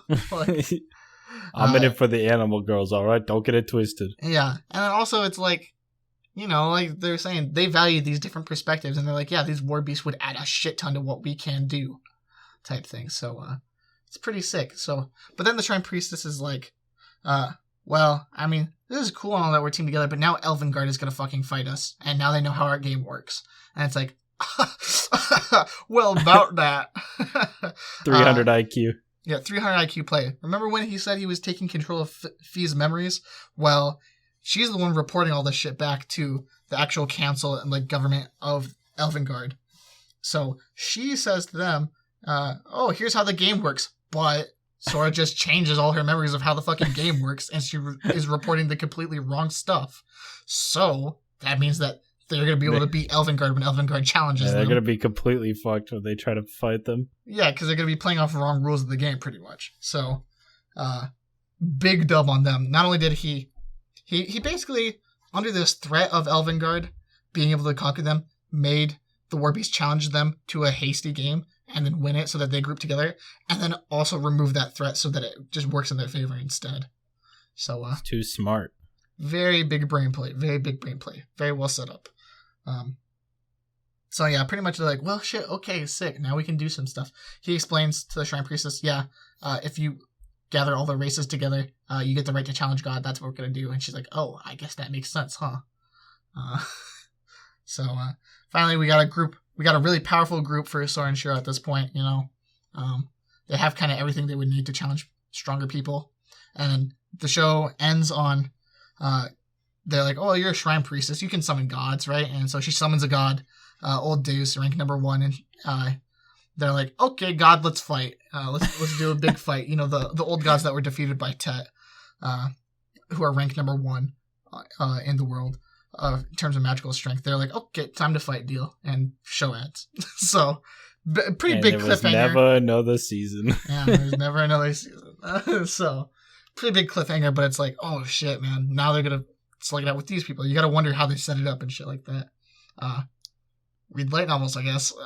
Yeah. Speaking of light, so going off of the wiki, it seems that like in the latest one that they're fighting dwarves, or they just got a letter of challenge from the dwarves, I guess. Dang, bro. So yeah, they're fighting hella people. I think they fight, like, there's a race called the Ex Machina, which are like machine people. Oh boy, that's sick. I don't know. I might have to look into these and read them sometime, because I would like to see more of the world building. Yeah, I want to see more games, and I want to see more races and shit. So it's pretty interesting. For sure. So, got everything that happened. Any overall thoughts based on shit now that we've talked about all of it? Ooh, I don't know. This show is just, like, it's so interesting to me. It's hard to put into words specifically. I feel like a lot of thought went into how they can make them smart, but yet also believably smart to a degree. Right. And I think a lot of the build-ups always, like, the payoffs are always worth the build-ups in this show. Right. Completely agree. It's not, and also, like, I just said a lot of shit. This was 12 episodes, right? Yeah. And I cut like, a lot of stuff. It's very dense with information. I cut a lot of stuff from my summary here. Like I barely skimmed over all the, oh yeah, here's how we fix all the situation with Elkia and the Royals and all that kind of stuff. Mm-hmm. All kinds of stuff like that. Just glossed over because, you know. So there's a ton of shit. This show is very dense. You're not going to be bored watching this show. Which I think shows that are like writing intensive, like rely heavily on the smart writing and strong characters, I think they get a lot of flack by people because a lot of people think the only way to have good payoffs and setup is to spend 3 fucking episodes for every 1 episode of cool payoff. Which is just not the case, right? Like, yeah. You have this whole side fight where it's like Kurami and Fi fight Sora for the right to control Fi's memories, plus get Kurami on their side. And it's like, yeah, in your head, this whole fight is so that, like, they can do all this other shit. Like, you need them for the purposes of the plot for them to help. But then also it's setting up just, like, this 2 fucking sentence, oh, also I'm taking the right to take her memories, right? This 2 sentence thing sets up this whole other, oh shit, now we can beat Elvingard in a fight, right? Like, yeah. It's not like a fucking episode of build up for half an episode of payoff. It's how you do it right, I would say. Yeah, I think for me, especially with anime, I'm very much a person who I think if the payoff is satisfying to me, I can, like, any amount of build up is good enough, if that makes sense. Yeah, that's fair. Which I don't know if it's always a good value to have, because you could argue that there are more efficient ways to convey stuff. Right. But I'm just like, if something gets me hype enough, and I'm like, all right, looking back on all this, like, stuff they put up into it, I was like, all right, that's cool. Yeah, I get that. I definitely care a lot about the execution and not being, like, bored in the meantime kind of thing. Mm-hmm. But So them doing it so quickly and so entertainingly is fucking sick. Very good, yeah. Like, I think it's definitely a plus for the show if they can do it quickly, but me personally, I don't mind a slow build-up. That's especially fair. Because I find stuff interesting that other people might not find interesting, that kind of idea, so... Right. So, yeah. This show is very well written. This is like, if you want to do mystery twist, kind of like how the show does it, like, oh, what are they building up to? This is how you fucking do it so that you keep people entertained in the meantime kind of stuff. Mm-hmm. It makes it so easy to watch. Even when you know everything that's going to happen, you're like, oh man, I get to follow his chain of logic, and it actually makes sense. It's not like, yeah, I watched the last episode, so I know the thing we didn't know till the very end. It's like, yeah, you see how he gets to do it every time. Right. Which is definitely way harder than how a lot of mystery shows do it, where it's like, oh, the main character or some other character just knows things that we can't know until a reveal happens. Like, feels like in a lot of other shows, we're sitting around waiting until a reveal happens so we can even have an attempt at putting together what is happening. Whereas in this show, it's like... I like seeing the process. Yeah. I think an interesting aspect of shows they can explore is you knowing all the information, but just seeing how they put it together, which is kind of what No Game, No Life does. Right. Like, it's like fucking Phoenix Wright, Professor Layton type shit, right? Mm-hmm. Which... I think the reason a lot of shows, a lot more media doesn't do it like that is because it's fucking hard to write. Like, you have to be genuinely really talented to write it in a way where the audience, you know, these fucking hundreds of thousands of people who are watching this show and have all the same information the protagonists have, aren't able to come up with the solution, but the protagonists are. Without just being like, oh, but they know more. You know? Yeah, it's probably, this will definitely, we're going to probably do an Attack on Titan thing at some point. Yeah. But from what I understand about this show, it's a lot of like, oh, this, like, you couldn't have known this, but it's a huge plot twist. So there you go. Yeah, a little bit. Yeah. Yeah, you'll have to watch that show. And I don't want to too much color your perception on that, but... yeah, like, obviously, as a ReZero fan, I'm probably going to end up liking Attack on Titan because I feel like they do have a lot of similar concepts and dialogue, probably. So Right. I will have to see, and it'll be a fun discussion. I do look forward to the Attack on Titan podcast. I don't know when you want to watch that because it's fucking pretty long. Have you even seen the first season? No, I'm finishing Joe, right? Yeah. And then, I don't know what I'll do next. I was kind of like wanting to watch a lot of shorter animes, but maybe I'll just watch Attack on Titan since it's almost over. Hard to say. It ends next week. So. Yep.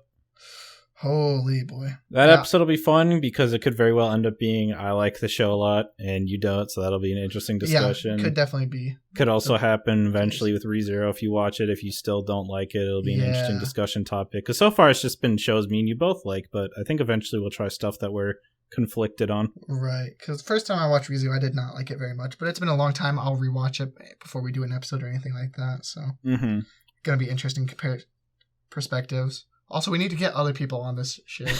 We do. Well, we did a lot of technical difficulties today. Oh my god, dude, that shit was. I'm thinking about the nightmare that is editing this, or if we just like link timestamps. Yeah, it's honestly whatever you feel like doing. It's not a huge deal. I don't think all of our 10 viewers. He cut out right as he said that. No, dude. Wait, did I know? Cole, come back. You're cutting out. I can't hear you at all. Cole. No. Sheer fucking irony. Oh my god.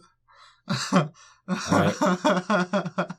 Hello? Oh my fucking god. Dude. No, I'm stuck. I'm in the void again. Motherfucker. I'll wait for him to come back and we'll end the episode, I guess. Come back to me, son. Help me. I can still hear him. Oh, wait, I hear you. Oh, hello? No, I don't. Never mind. You're not talking anymore. God damn it. Okay, Justin. Six. We'll just end the episode. I'm going to give a 3, 2, 1. He goes over my audio later. Just quit recording, okay? So, I'm just going to call him a bitch. Ready for it? Okay, 3, 2, 1, go.